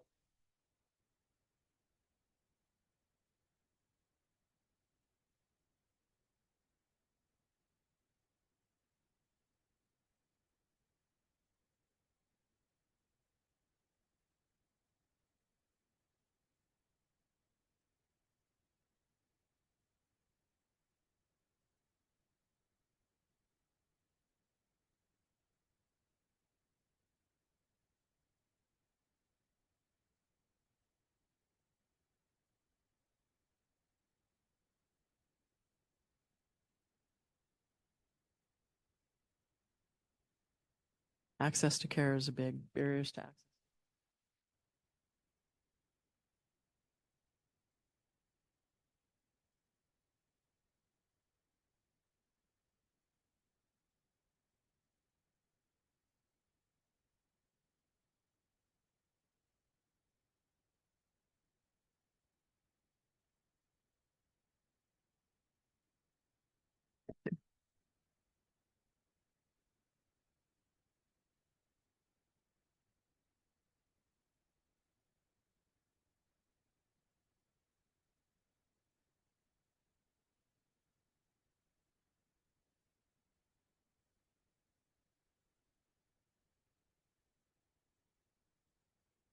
Other categories: legal, logical. on the social, I'm like one step behind this whole time. So on the, I think there might be something related to physical therapists are highly kinesthetic people and typically are really great at in-person collaboration. And I think there's a wide range of electronic, I don't know, the amount of connectedness that people have and as a board, our primary venue, I think, is email and a website. So I think that's a question maybe in the SWOT, you'd sort of think about it as a threat, but if Good. you're not very technologically connected, you don't really hear from us much. So under social, sort of the shifts in um, communication mode access. Yeah, because we don't print much anymore, and a little bit. We're a little old school. We're like we get points on the environment side, right? We're Yeah. not- Yeah. No, it's true. We do not have a TikTok or Instagram. or that, I Right. guess. Yeah, on the other end. And we are email and website and not text or things Yeah. of that sort. Okay. Well, like when we used to get our license renewal in the mail, and that sort of, was for people. I mean, and hopefully that I know someone who's still practicing who grieves over that, like not being able to get there. But is that what you're saying that? Well, as and just in general updates, on the opposite side is what Sherry does. In the road shows that as you go to the schools and meet with students, and go to association meetings and able to bring topics. I think that's person connection. So kind of as an organization being available in the manner and the mode that whatever the community members, stakeholders want or need based on their Yeah. preferences, Yeah, whether they're general public or licensees. I think Nancy Kirsch talked to us a while back about the role of boards in preventative regulation. And I think to what Tim said about like the mission being kind of reactive, just like how are we more proactive in that approach? And it seems like making sure we're connected with a large number of our constituent people who may not all connect by electronics. So just trying to figure out. Yeah, fair. I think in that vein, I would lend, the kind of the interface, the traditional interface model of government is typically we have a government building that's fixed in place and you come to us. And that's not, it doesn't need to be that way. So in addition to like communication and outreach, I would say even our physical presence and where the work happens and how the work happens is something that should be considered as part of that. We do some of that now in the hours that we cover because we know that applicants, many of them aren't even in the state yet. Many of them are in time zones ahead of us. And so we try to, and then folks work all day and then need to do their renewals in the evening. So we try to, from a time base, but we are still fixed point physically.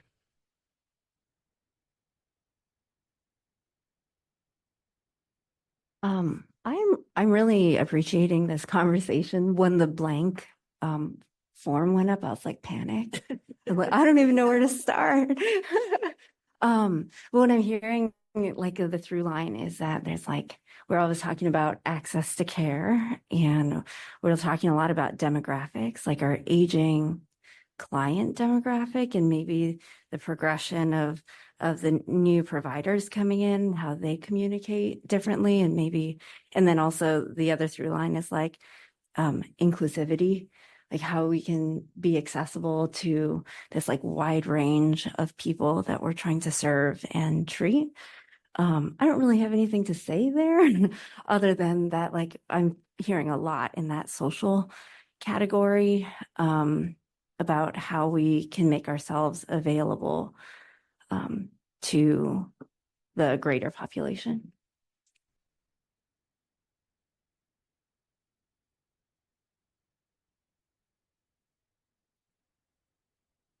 One thing on legal that I would offer up that was discussed earlier is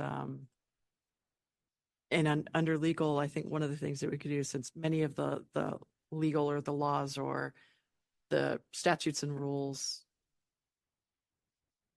And so a question could be there, is the current scope of practice still relevant, appropriate, current?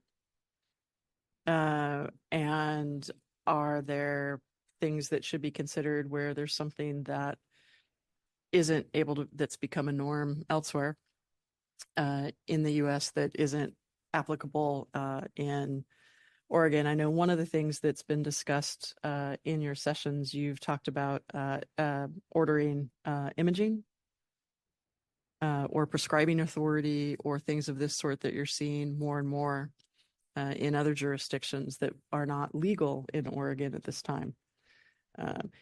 And that I think you'll see more and more tension on that with compacts or whatever form of reciprocity, because individuals can be coming from other places where they've been practicing it for years and years and years, and then come here and you don't have access to that care, even with some of our border states or at VA facilities. So that I would put in kind of scope of practice act in general as something to be sure to consider relative to kind of those emerging norms, if you will.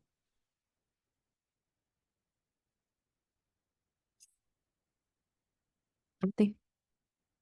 Michelle, you spoke earlier about the healthy practice assessment that piqued my interest, and that seems to fit very important under the social category, just because the need of looking at our profession's work-life balance and persistence to stay in their career for a longer duration.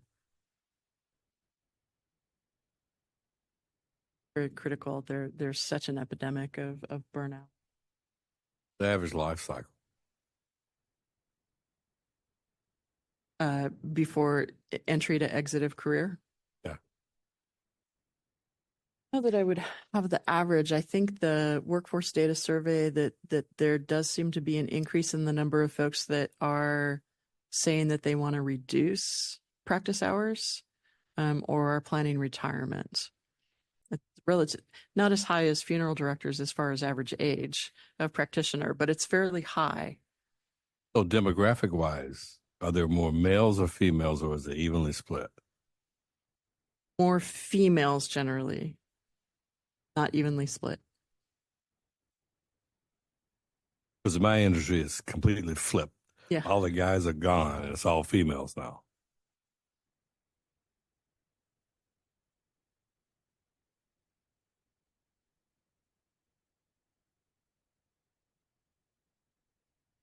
Technological, we talked earlier about artificial intelligence, digital health tools. I think there's tremendous change that will be seen in the practice of physical therapy in the next 5 years, probably the next year, frankly. But then also how we regulate, how we operate as a government entity as well and employ that. We talked earlier today about just our fundamental tools, licensing software even, or equipment, that more demand for us to be available online, live, interactive, has equipment needs and costs associated with that. And I don't think that our current resources are, we would have to make investments to enact all of that.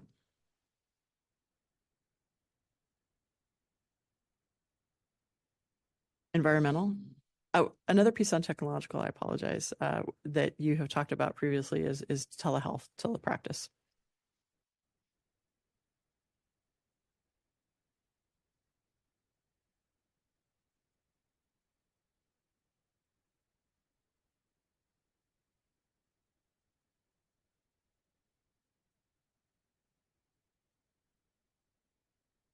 Like hacking and right.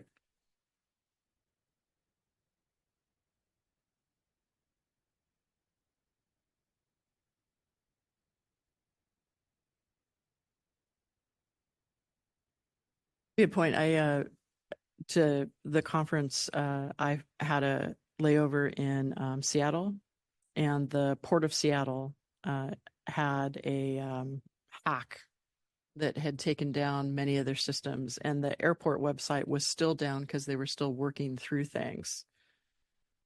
Felt a little too close.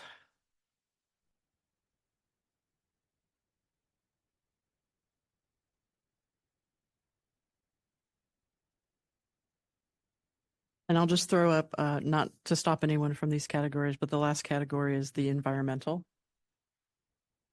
That is something where there was intentionality in trying to reduce paper production, but the consequences that can be a barrier for some folks who either don't have access to equipment equitably or have preferences, generational or economic.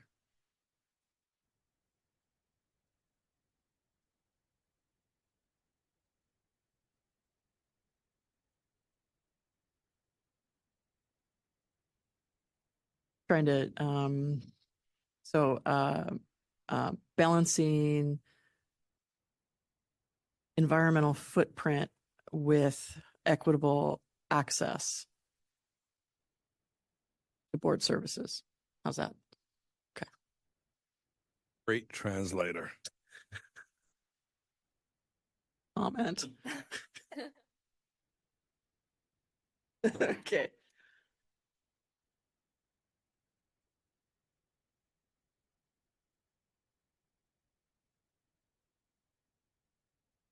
One of the things I want to ask as this sits here, and this, we'll continue to build on this as a base. But as you're looking this, one of the questions is, what else do you want to know? Or what do you feel you wish you had access to as far as content? And trying to get to, who else do you want to hear from to better inform your creation of this? I think you mentioned that in order to really be forward with technology, there would be significant investments. So what would that be? What would that? And you're talking about for the board, right? To keep up with. Yeah, from the board, just I think from a functional from infrastructure, internal infrastructure to that as we balance things, if we want our services to be more accessible in more ways, then we need the technological infrastructure to be responsive in those ways. I think from a rule or a regulatory standpoint, technology, I think evaluating all of that and if it's reflective and responsive to the practice or how technology is going to impact the patient-provider interaction. And that they're applicable, and like telehealth is a great example of that, right?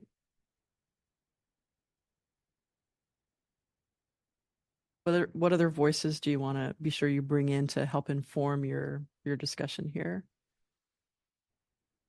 This isn't an answer to that, but just to go back to environmental for a minute. I mean, I think like with that question, like does the weather affect your business? I mean, I feel like it does in that we cover, our state is a huge geographic area. I mean, I definitely know that the wildfires have impacted our ability to provide health care, and to go back to Tim's comment about community wellness, but I'm not sure how to frame that, but I don't want to leave it unanswered because I do think that it has definitely impacted our weather, and not just like in home care, but in school settings, wherever, when people aren't able to go outside, when people aren't able to do things that are healthy, when, we had 3 weeks of over 100-degree temperatures and people don't have air conditioning.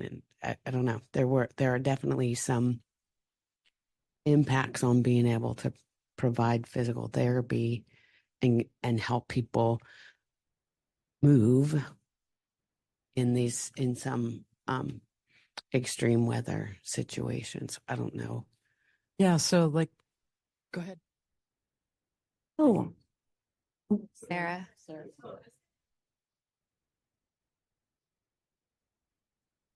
Well, that was during summer, so no. I mean, some schools did get air conditioning. And in schools, like when it's either really too smoky, we have indoor activities.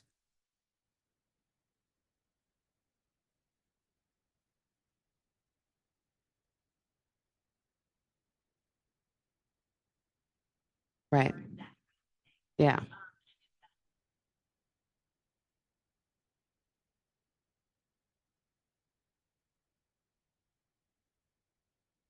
Mhm. Yeah. Would it be to frame it as the like climate / environmental hazard impacts on community wellness? Yeah. I mean, I guess that's it. And yeah, it could impact said that access, so community wellness, access to care, whether it's your ability to, if it's unhealthy for sensitive groups, then you're not going to get in your car and drive to therapy that day, whether regardless of your age, kind of. Oh, that's a good point. And that, there's rules around, I can't just switch it up and say, well, I'll come to your house then. And what if I'm, as a practitioner, a sensitive group who shouldn't be out in that? Right. So, And you work in home health. yeah. So, I feel like those are really good points in it. Like always brings us back to access and the technology piece of it too, because we see a lot of like, well, okay, use telehealth for that. But then there's a socioeconomic barrier sometimes to access telehealth or sometimes a generational gap too. I tried to do telehealth in the pandemic with the geriatric population. It was a mess. But yeah, I think your comment, Susan, kind of covers so many of those.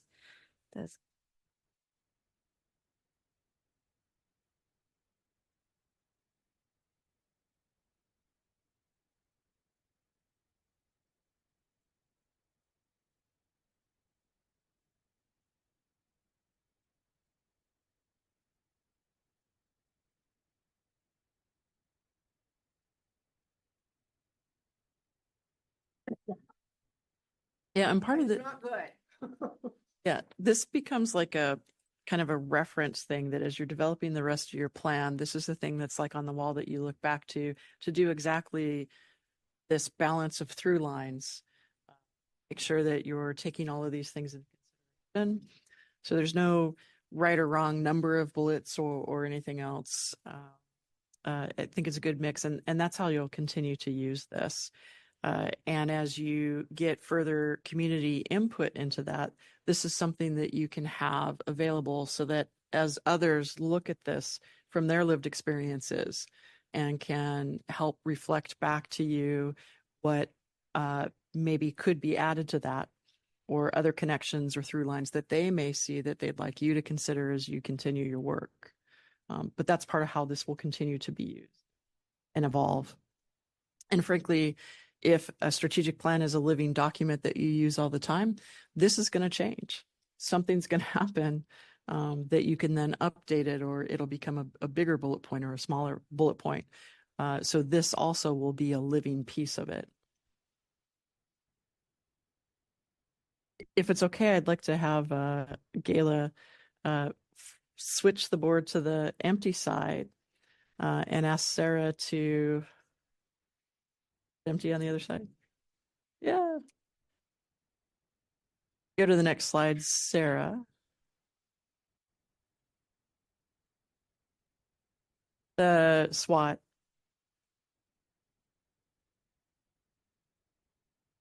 And on this one is just, this is what we've done for prior board strategic planning processes at the beginning, and that you may have done in other organizations. And if you scooch over to the table, in the context of everything that we've been talking about, from the organization, this just breaks out things that are internal to the organization is the way I like to think about it, that strengths and weaknesses are things that you have direct control over, that you can influence, that you can change, that are weaknesses or strengths given the pestle context. Opportunities and threats are things that you don't directly control. They're outside the organization, but could be an opportunity or could be a threat. Kind of a similar exercise, but in that, and Sarah, if you go forward a slide and maybe zoom into strengths.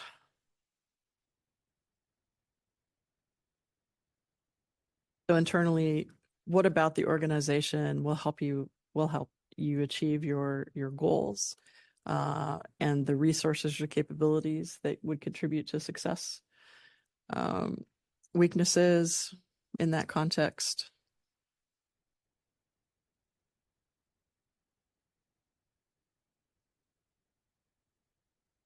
Kind of the flip side, or Achilles' heels. One of the a strength, I think, is that we have a very active connection to the Federation of State Boards of Physical Therapy, which gives an amplification effect for the work that is done. A weakness is you have a staff of 3.6 FTE, and so there's some risks at a very small size. Then if you go to opportunities,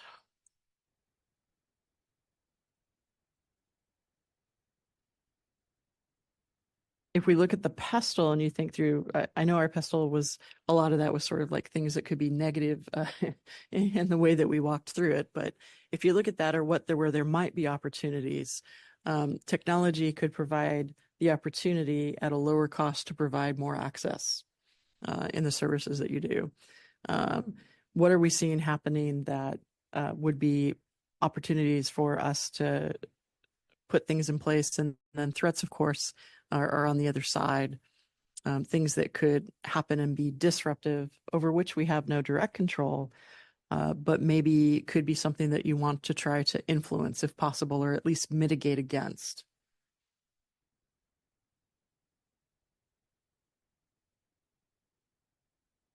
So in that context, and the prior conversation, some more thought or some preliminary mapping out of strengths, opportunities, weaknesses, threats. Anything you want to articulate here?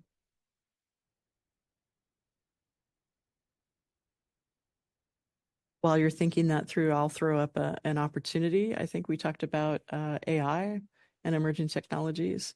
There is an opportunity, if done appropriately, with consideration that we're not introducing bias or other negative consequences, that AI can be used to remove some of the busy work in our regulatory processes. So it could be an opportunity to offset the weakness of a small staff size if things like generation of minutes or things of that sort could be automated, further automated than we already automate it with other tools. And the threat to that would be like a risk for system failure, whether it's a Yes. system-wide.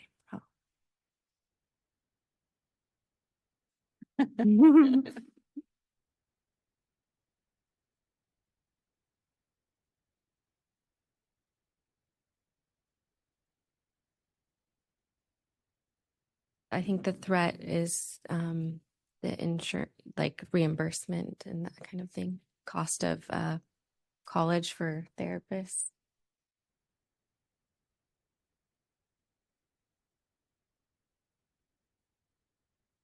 Burnout. Yeah, increases in cost of living or cost of education is going to have a disproportionate impact on those with a lower economic advantage. Cascades into an outsized impact on underserved populations, which will have a negative impact on the diversity of your workforce.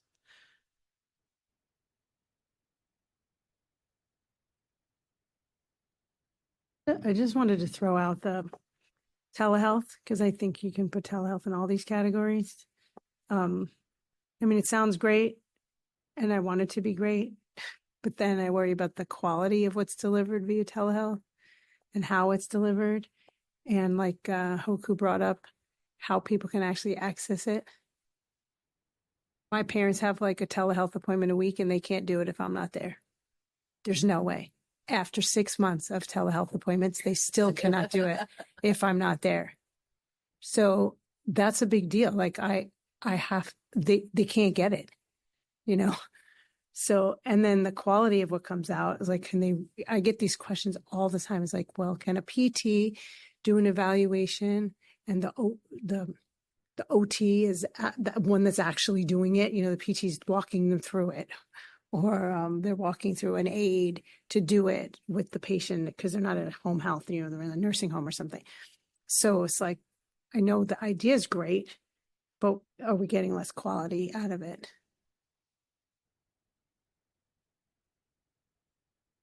Sarah, would you also go forward one slide? I know it'll be a little hard to read. But on the screen here, and maybe if you drive in, this is like some sample or some typical things to consider.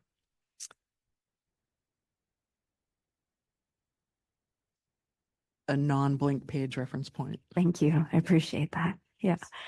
I was thinking about strengths, and maybe this is off the mark, but one of the things I really appreciate about what the board does is like data collection and demographics. Because if we're not tracking it, if there was no agency to track that information, we would always be only reacting, which maybe we're doing anyway. Yeah, guessing. Thank you. And that helps us to like build in areas that are lacking.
So I think we're pretty, having a dedicated investigative staff. and just the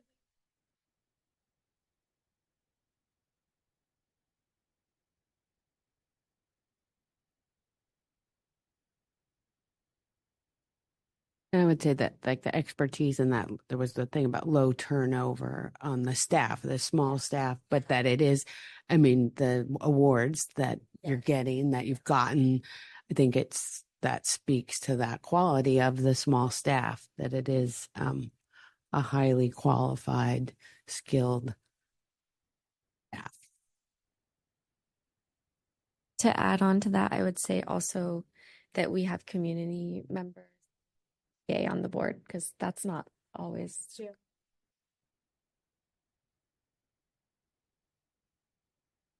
I think a strength is that currently there are good community partnerships, working partnerships with different associations, other healthcare regulatory boards, and then the relationships through the federation, so on a national level, that are all strengths to bring to the table.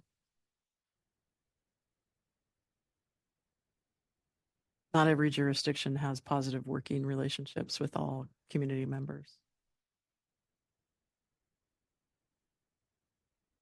Opportunity or a weakness might be continued competency.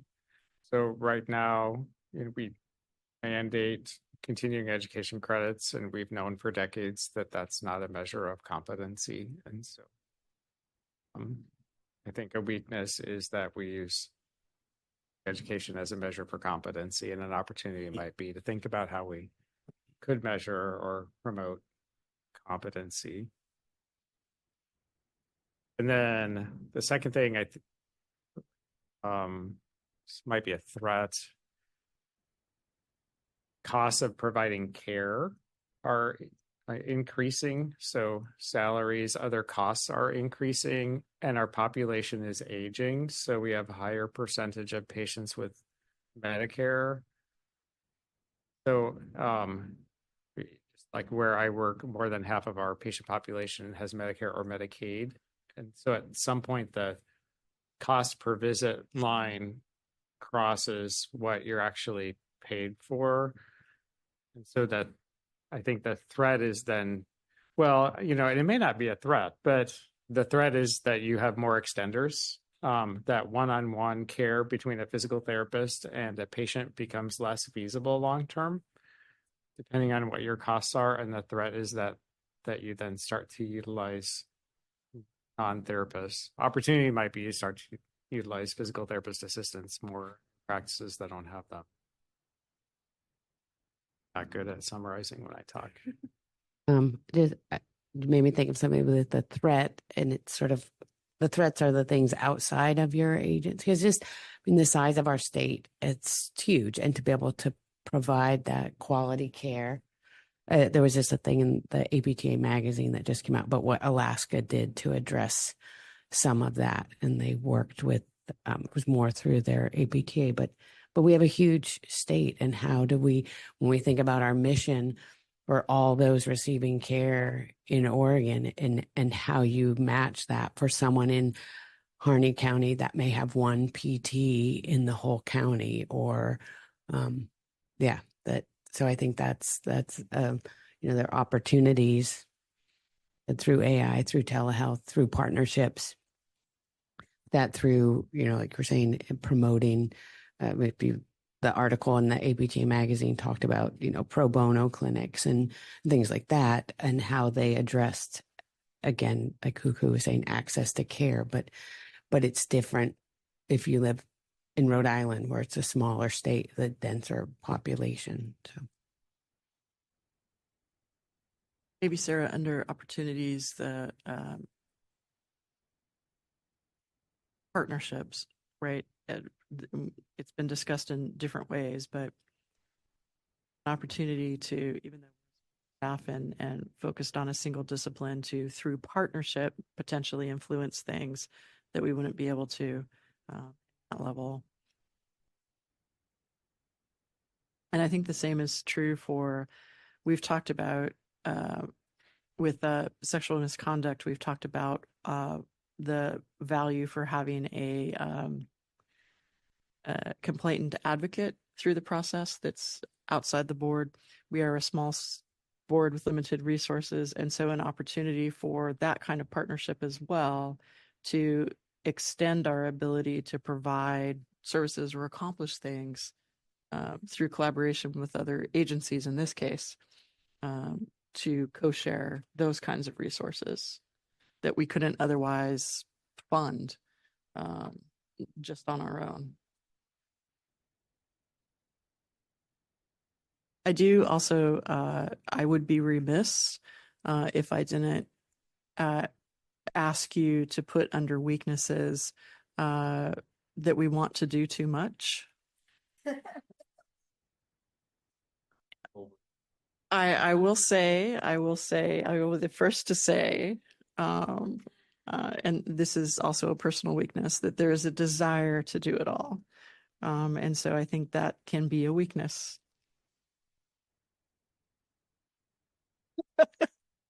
Phil,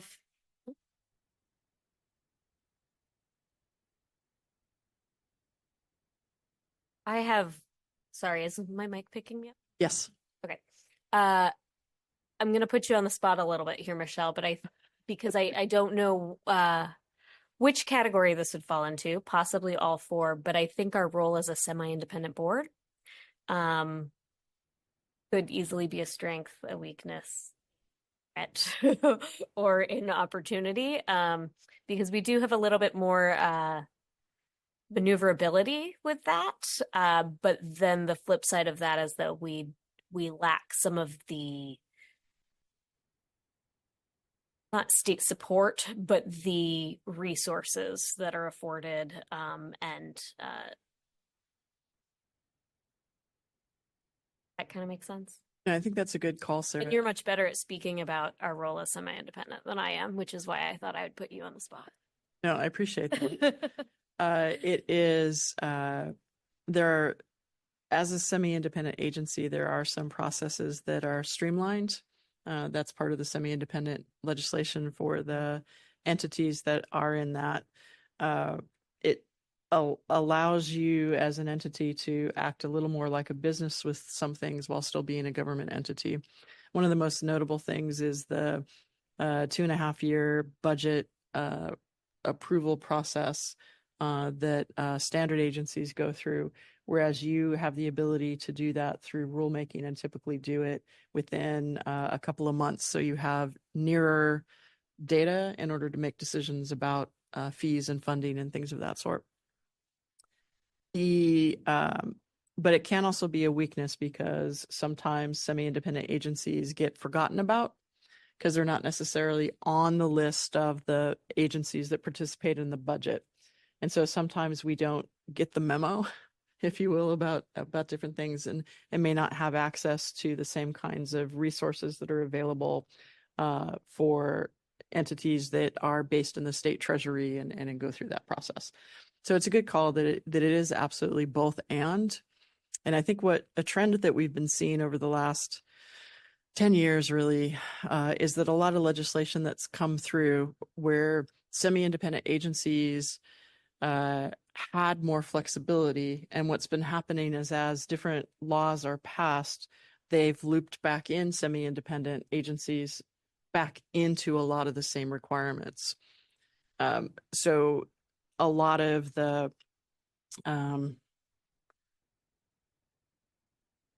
to find a word that's not bureaucratic and failing, but sort of those kind of broad requirements and processes have been applying to us.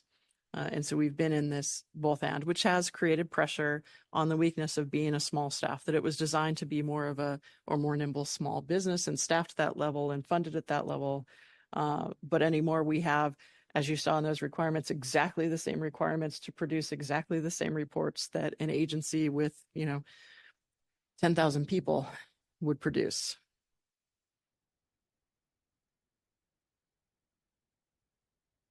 But on the other hand, are you more efficient? I like to think so. No, I think you would be if you Yeah. not hung up in that bureaucratic system. Well, and I think that it is easier to be more flexible, and I think it is a lower cost. And given that we're one of the what they call other funded or license funded, right? That the ability, particularly with the workforce pressures, for us to have a governance model that allows us to keep costs as low as possible, right, is essential to the work. And I know that of our healthcare peers, many of them have been having to increase licensing fees because core fees are going up. I referenced the Restack the Building project earlier. One of the things that's concerning to me as we walk through this is the square foot rent next biennium. Rent has been going up for us in the same building, biennium over biennium, at like 30 to 40% each year for a number of factors. And for next biennium, the square footage that we would pay in rent will exceed the square footage that's being paid for the room that you're sitting in right now. And that's before the Restack project. So in looking at that and forecasting out 5 or 6 years, one of the questions that we have to ask is, what physical footprint do we need? And do we need to maintain a physical presence? Does that presence need to be in the building that we're in now? Or is there a different way in a different state building or in a different building at an optimal cost for the work that we need to do? So that is one example of the flexibility and the consideration. How would it be determined or decided if more staff is needed to do all of the things? Y'all.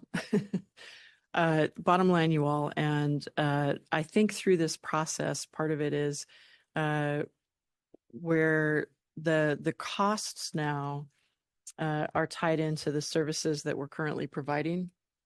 As you go through the strategic planning process, as you're wanting more investments or new services, then we can cost that out. And then the question before you will be either taking something off the plate or deciding that it needs to move forward strategically. And then we would develop and present to you a budget. License fees were required to fund that if there's no other funding mechanism, and then it would lead through that public hearing process.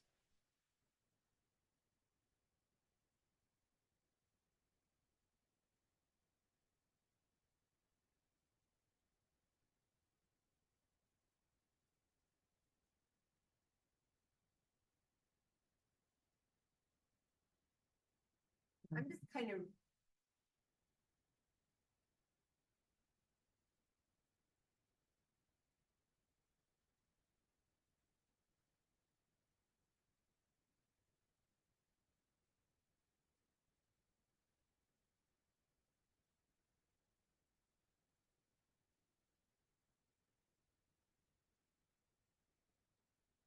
No. Does really. Right. And I mean, it's a factor of government is that a lot of the services of government are overhead. And so there has to be the overhead allocation back out.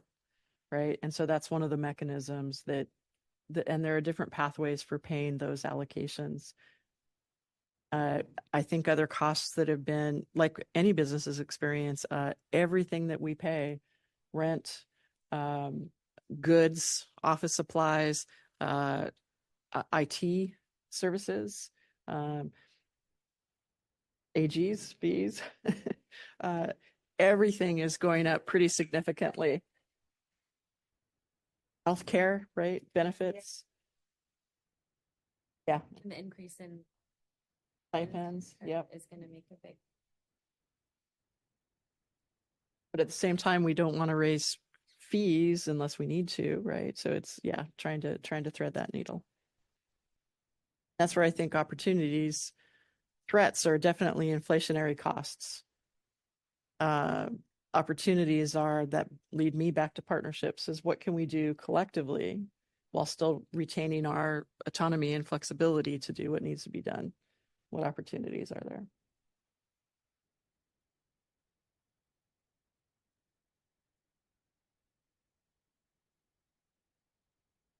Another threat is increased claims, but maybe claims is the wrong term, by, public complaints of the practice of PT and the time involved for the board to actually do the work to investigate those.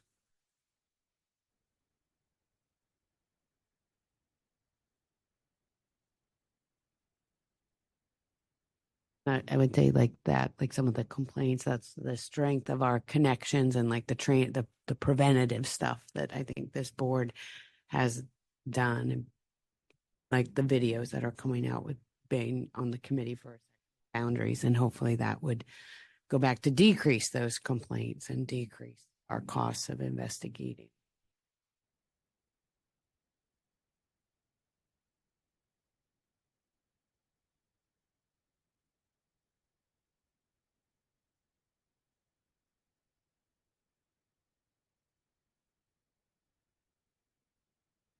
I think probably a good reference point, there is one of the charts that speaks to that a little bit in the director's report,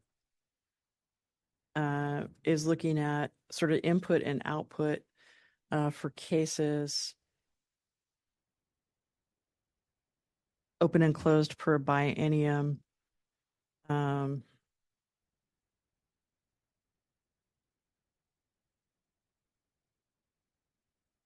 And you can see the trends over time. Yeah, one more, I think. Other way. Going. there on your right-hand side, Sarah, at the bottom of the screen, other right. Yeah. Yeah, it's just a table. Is that as big as it gets on it? Okay. So you can see, and this would be back in your packets, but you see from 2013, 2015, to date totals, kind of the number of cases that are opened in a biennium, and then closed. Those aren't the same because sometimes cases that come in at the end of the year are going to close in the next year, or things that happened there. The compact open close subset is just because with the onboarding of compact, you saw cases that were related to that, and you see a kind of an increase and then a decrease there.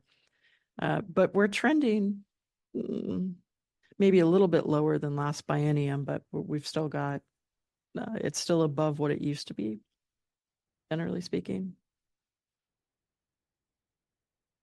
I think one of the things that this doesn't show that we can ask Sarah to present on, because I think it would be instructive for this process, is to go back to an update of the report that looks at it by type of complaint. Right, because I think that it's not just the number of cases, but the complexity of the investigations. And I think there may be also some factors of, on the pestle, when you talked about, social and environmental and some of those technological, I think you're starting to see that manifested in the types of complaints that come in. I think also is that my job is also the clinical advisor, and the amount of questions we have gotten has gotten up. We need to start really looking at some data on that, because that has gone up a ton, because the more practice keeps evolving and changing, the more questions I get about a lot of different things, and a lot of them are really hard to answer. Telehealth, nutrition services, imaging, ultrasound, all of these things, people are, and the way that the workforce is now, people are being asked to do things that they don't want to do or they feel they shouldn't do. So we get a lot of questions on, my boss who's not a PT wants me to do this, or I'm working in home health. Can I reconcile the medicines? Can I collect urine? Can I take out staples? It's like the questions I used to get 20 years ago are nowhere near what I get now, just based on what people are being asked to do on a daily basis at work. And being fearful, like, oh, I want the board to tell me I can and can't do this. And a lot of times we don't have the answers to those questions, which drives Gayla crazy. Gayla wants everybody to be able to get an answer right away. And sometimes we just don't have the answer. And it is difficult to say, sorry, we don't, that's a legal question. We can't answer, we can't give you legal advice, but we do get a lot more questions than we used to get. And I think part of that leads back to the current Scope of Practice Act in Oregon, which is divergent, I think, a little bit on when folks graduate, that they've been trained in. And so part of it is that there's ambiguity in our laws, or things that are missing. And so they're trying to figure out what they can do or can't do because it's not clear or it's not there at all. Even think about something like dry needling or nutrition, or if they're learning it in school, they're like, can I do this when I get there? Or moving from another state that allows me to do this. Can I do it when I get to Oregon? So there's just a lot. And I appreciate people wanting to be compliant with the law, right? But I also feel like people want things to be, they're looking for us for guidance of what they can and can't do based on the workload. And I do just want to call out, since Sherry said folks moving from other states and having practice. This 2021, 2023, where we had 26 compact cases in this subset, a lot of those were learning opportunities, right? Because we didn't realize that the way that the compact had structured itself would ultimately lead to cases having to be open for administrative reasons. And so I think that that's an opportunity where we can see Because we were really responsive to that, and we changed things so that we weren't bringing 5 cases to you guys every week or every other month, not every week. Please don't start scheduling weekly board meetings. And so I think that is also a spot where we could look to see what kinds of cases could further be administratively closed by staff, because I know that has really, I think, led to more robust discussions in board meetings that are about actual problems facing the practice versus kind of not paper pushing, but stuff that's technical versus related to patient care. And one of the things that as we work through this and developing the plan and getting to specific goals and actions that we map out that are measurable, and part of what has been referenced in here is that there is the structure, how we do things, how we resource it on the clinical advising versus investigations, as we're talking about here. There's also an element of how cases come to you for consideration. Right now, this is a board where everything comes from the investigator to for full board deliberation. There are other boards that have a separate model that you typically see when you get to a volume of cases that gets larger, where they appoint a subcommittee to be a complaint review committee. And that subgroup will do sort of pre-work on it. And in some cases will make recommendations to the full board. And that's one of the ways structurally that they can address that. So all of this will eventually lead to, do you have the right staffing, the right structure, right, the right policies, the right budget, so that we can articulate a plan. It's like, well, if not, what do we want to implement? When do we want to do that? And you'll go through that as we continue through this exercise. You want to recognize that since there are many clinicians and we've been sitting for 2 hours, I would be remiss to not maybe take the opportunity, if that's okay, Madam Chair, to bring this to an endpoint here. Sarah, if you can go to there's the next steps, and just very briefly, we will take all of the gist of this conversation. We will map it out into documents that we can reflect back to you. As you're thinking of things and taking notes, you can send that into us to collect it. We'll also get it back to you relatively soon so that you have time to keep notes on it from what you have, so that for November meeting, when we loop back to it, as things occur to you. But I would also say, what other information would be helpful from a source, or what other voices do you want to have brought in to inform this discussion before we move to kind of the next step in the overall process in November? And that'll include, and to start thinking about how to do more community involvement and engagement in this. Do you want to send materials out and do a survey? Do you want to hold a community planning session like we've sometimes done in the past? A Zoom town hall at some point in the process? How do we make sure that we get as many voices as possible from our community at the different pieces of this process? So be thinking about that as well, so that in November we can kind of have our community engagement rough plan, right? And with that, at this time, Madam Chair, we don't have any other business for the agenda. And so what I would recommend is that we recess. We would ask members of the public to leave in order to convene.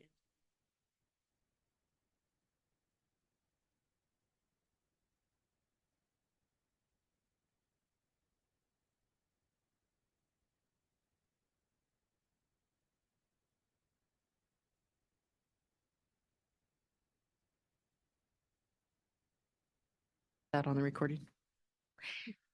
Redo. The time is 11:55 a.m. and the Oregon Board of Physical Therapy is going to convene into executive session. Thank you, Madam Chair. And at this time, we will pause to ask our members of the public to leave. Thank you for being here today. Okay. All right.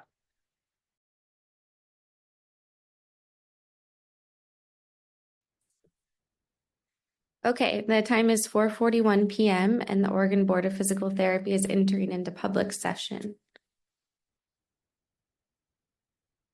Next order of business would be board motions as a result of executive session. Madam Chair, in case number PT 833-11/23, I make a motion of finding of sufficient evidence of violation of ORS 688.135, Section 5, ORS 688.140, Section 2, little a, little m, OAR 848-040-0105, Section 5, OAR 848-045-0020, Section 2, little I, little j, little v, big B, and big D, and in case number PT 847-02/24, I make a motion of finding of sufficient evidence of violation of ORS 688.135, Section 5, ORS 688.140, Section 2, little a, little k, big A, little m, OAR 840-040-0105, Section 5, OAR 848-045-0020, Section 2, little I, little j, little l, little m, little v, big B, and big D, and in case number PT 858-05/24, I make a motion of finding of sufficient evidence of violation of ORS 688.135, Section 5, ORS 688.140, Section 2, little a, little d, little s, little u, OAR 848-040-0105, Sections 1 and 4, OAR 848-040-0117, Section 1, little b, OAR 848-045-0020, Section 2, little I, little j, little s, little v, big B, and D, big D. The board offers a settlement agreement for these violations of a 90-day suspension, $10,000 civil penalty with half waived upon completion of a live board-approved patient communication class. I second it. Timothy, Approve. Aaron, Aye. Sandra, Aye. Hoku, Aye. Michael, Aye. Susan, Aye. Erica, Aye. Dwight. Aye. Madam Chair, the motion carries unanimously. Okay, next case. Madam Chair, in case number PT 850-02/24, I make a motion to close case. I second the motion. Timothy, Aye. Aaron, Aye. Sandra, Aye. Hoku, Aye. Michael, Susan, Aye. Erica, Aye. Dwight. Aye. Madam Chair, the motion carries unanimously. Madam Chair, in case number PT 868-04/24, I make a motion of finding of sufficient evidence of violation of ORS 688.140, Section 2, little a, little d, and little u, OAR OAR 848-040-0105, little I and 4, and OAR 848-045-0020, section 2, little I.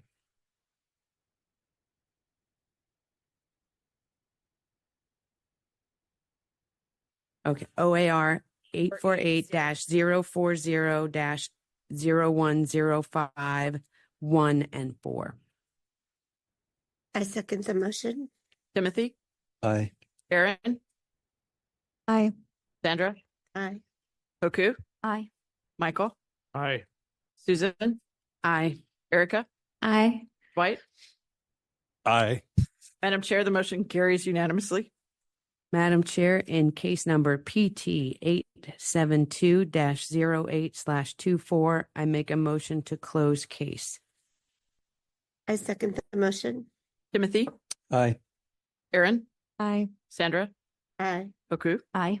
Michael, Aye. Susan, Aye. Erica, Aye. Dwight. Aye. Madam Chair, the motion carries unanimously. Madam Chair, in case number PT 780-10/22, I move to issue a notice of proposed disciplinary action for revocation of license for violation of ORS 688.140, section 2, little a and little k, big A, and OAR 848-045-0020, section 2, little I, little m, little n, big A, and to allow disciplinary surrender in lieu of revocation. I second the motion. Timothy, Aye. Aaron, Aye. Sandra, Aye. Hoku, Aye. Michael, Aye. Susan, Aye. Erica, Aye. Dwight. Aye. Madam Chair, the motion carries unanimously. Madam Chair, in case number PT 844-01/24, I make a motion of finding of sufficient evidence of violation of ORS 688.140, section 2, little a, little d, little u, OAR 848-040-0105, sections 1 and 4, and OAR 848-045-0020, section 2, little I. I second the motion. Timothy, Aye. Aaron, Aye. Sandra, Aye. Hoku, Aye. Michael, Aye. Susan, Aye. Erica, Nay. Dwight. Aye. Madam Chair, the motion carries. Madam Chair, in case number PT 873-08/24, I make a motion to close case. I second the motion. Timothy, Aye. Aaron, Aye. Sandra, Aye. Hoku, Aye. Michael, Aye. Susan, Aye. Erica, Aye. Dwight. Aye. Madam Chair, the motion carries unanimously. Madam Chair, in case number PT 875-08/24, I make a motion to close case. I second the motion. Timothy, Aye. Aaron, Aye. Sandra, Aye. Hoku, Aye. Michael, Aye. Susan, Aye. Erica, Aye. Dwight. Aye. Madam Chair, the motion carries unanimously. Madam Chair, there are no more motions. Thank you. The next slide, please. Just a note before adjournment, the next public board meeting is scheduled for November 20th at 8:30 a.m. It is an online meeting. The time is 4:50 p.m. and the Oregon Board of Physical Therapy is adjourned.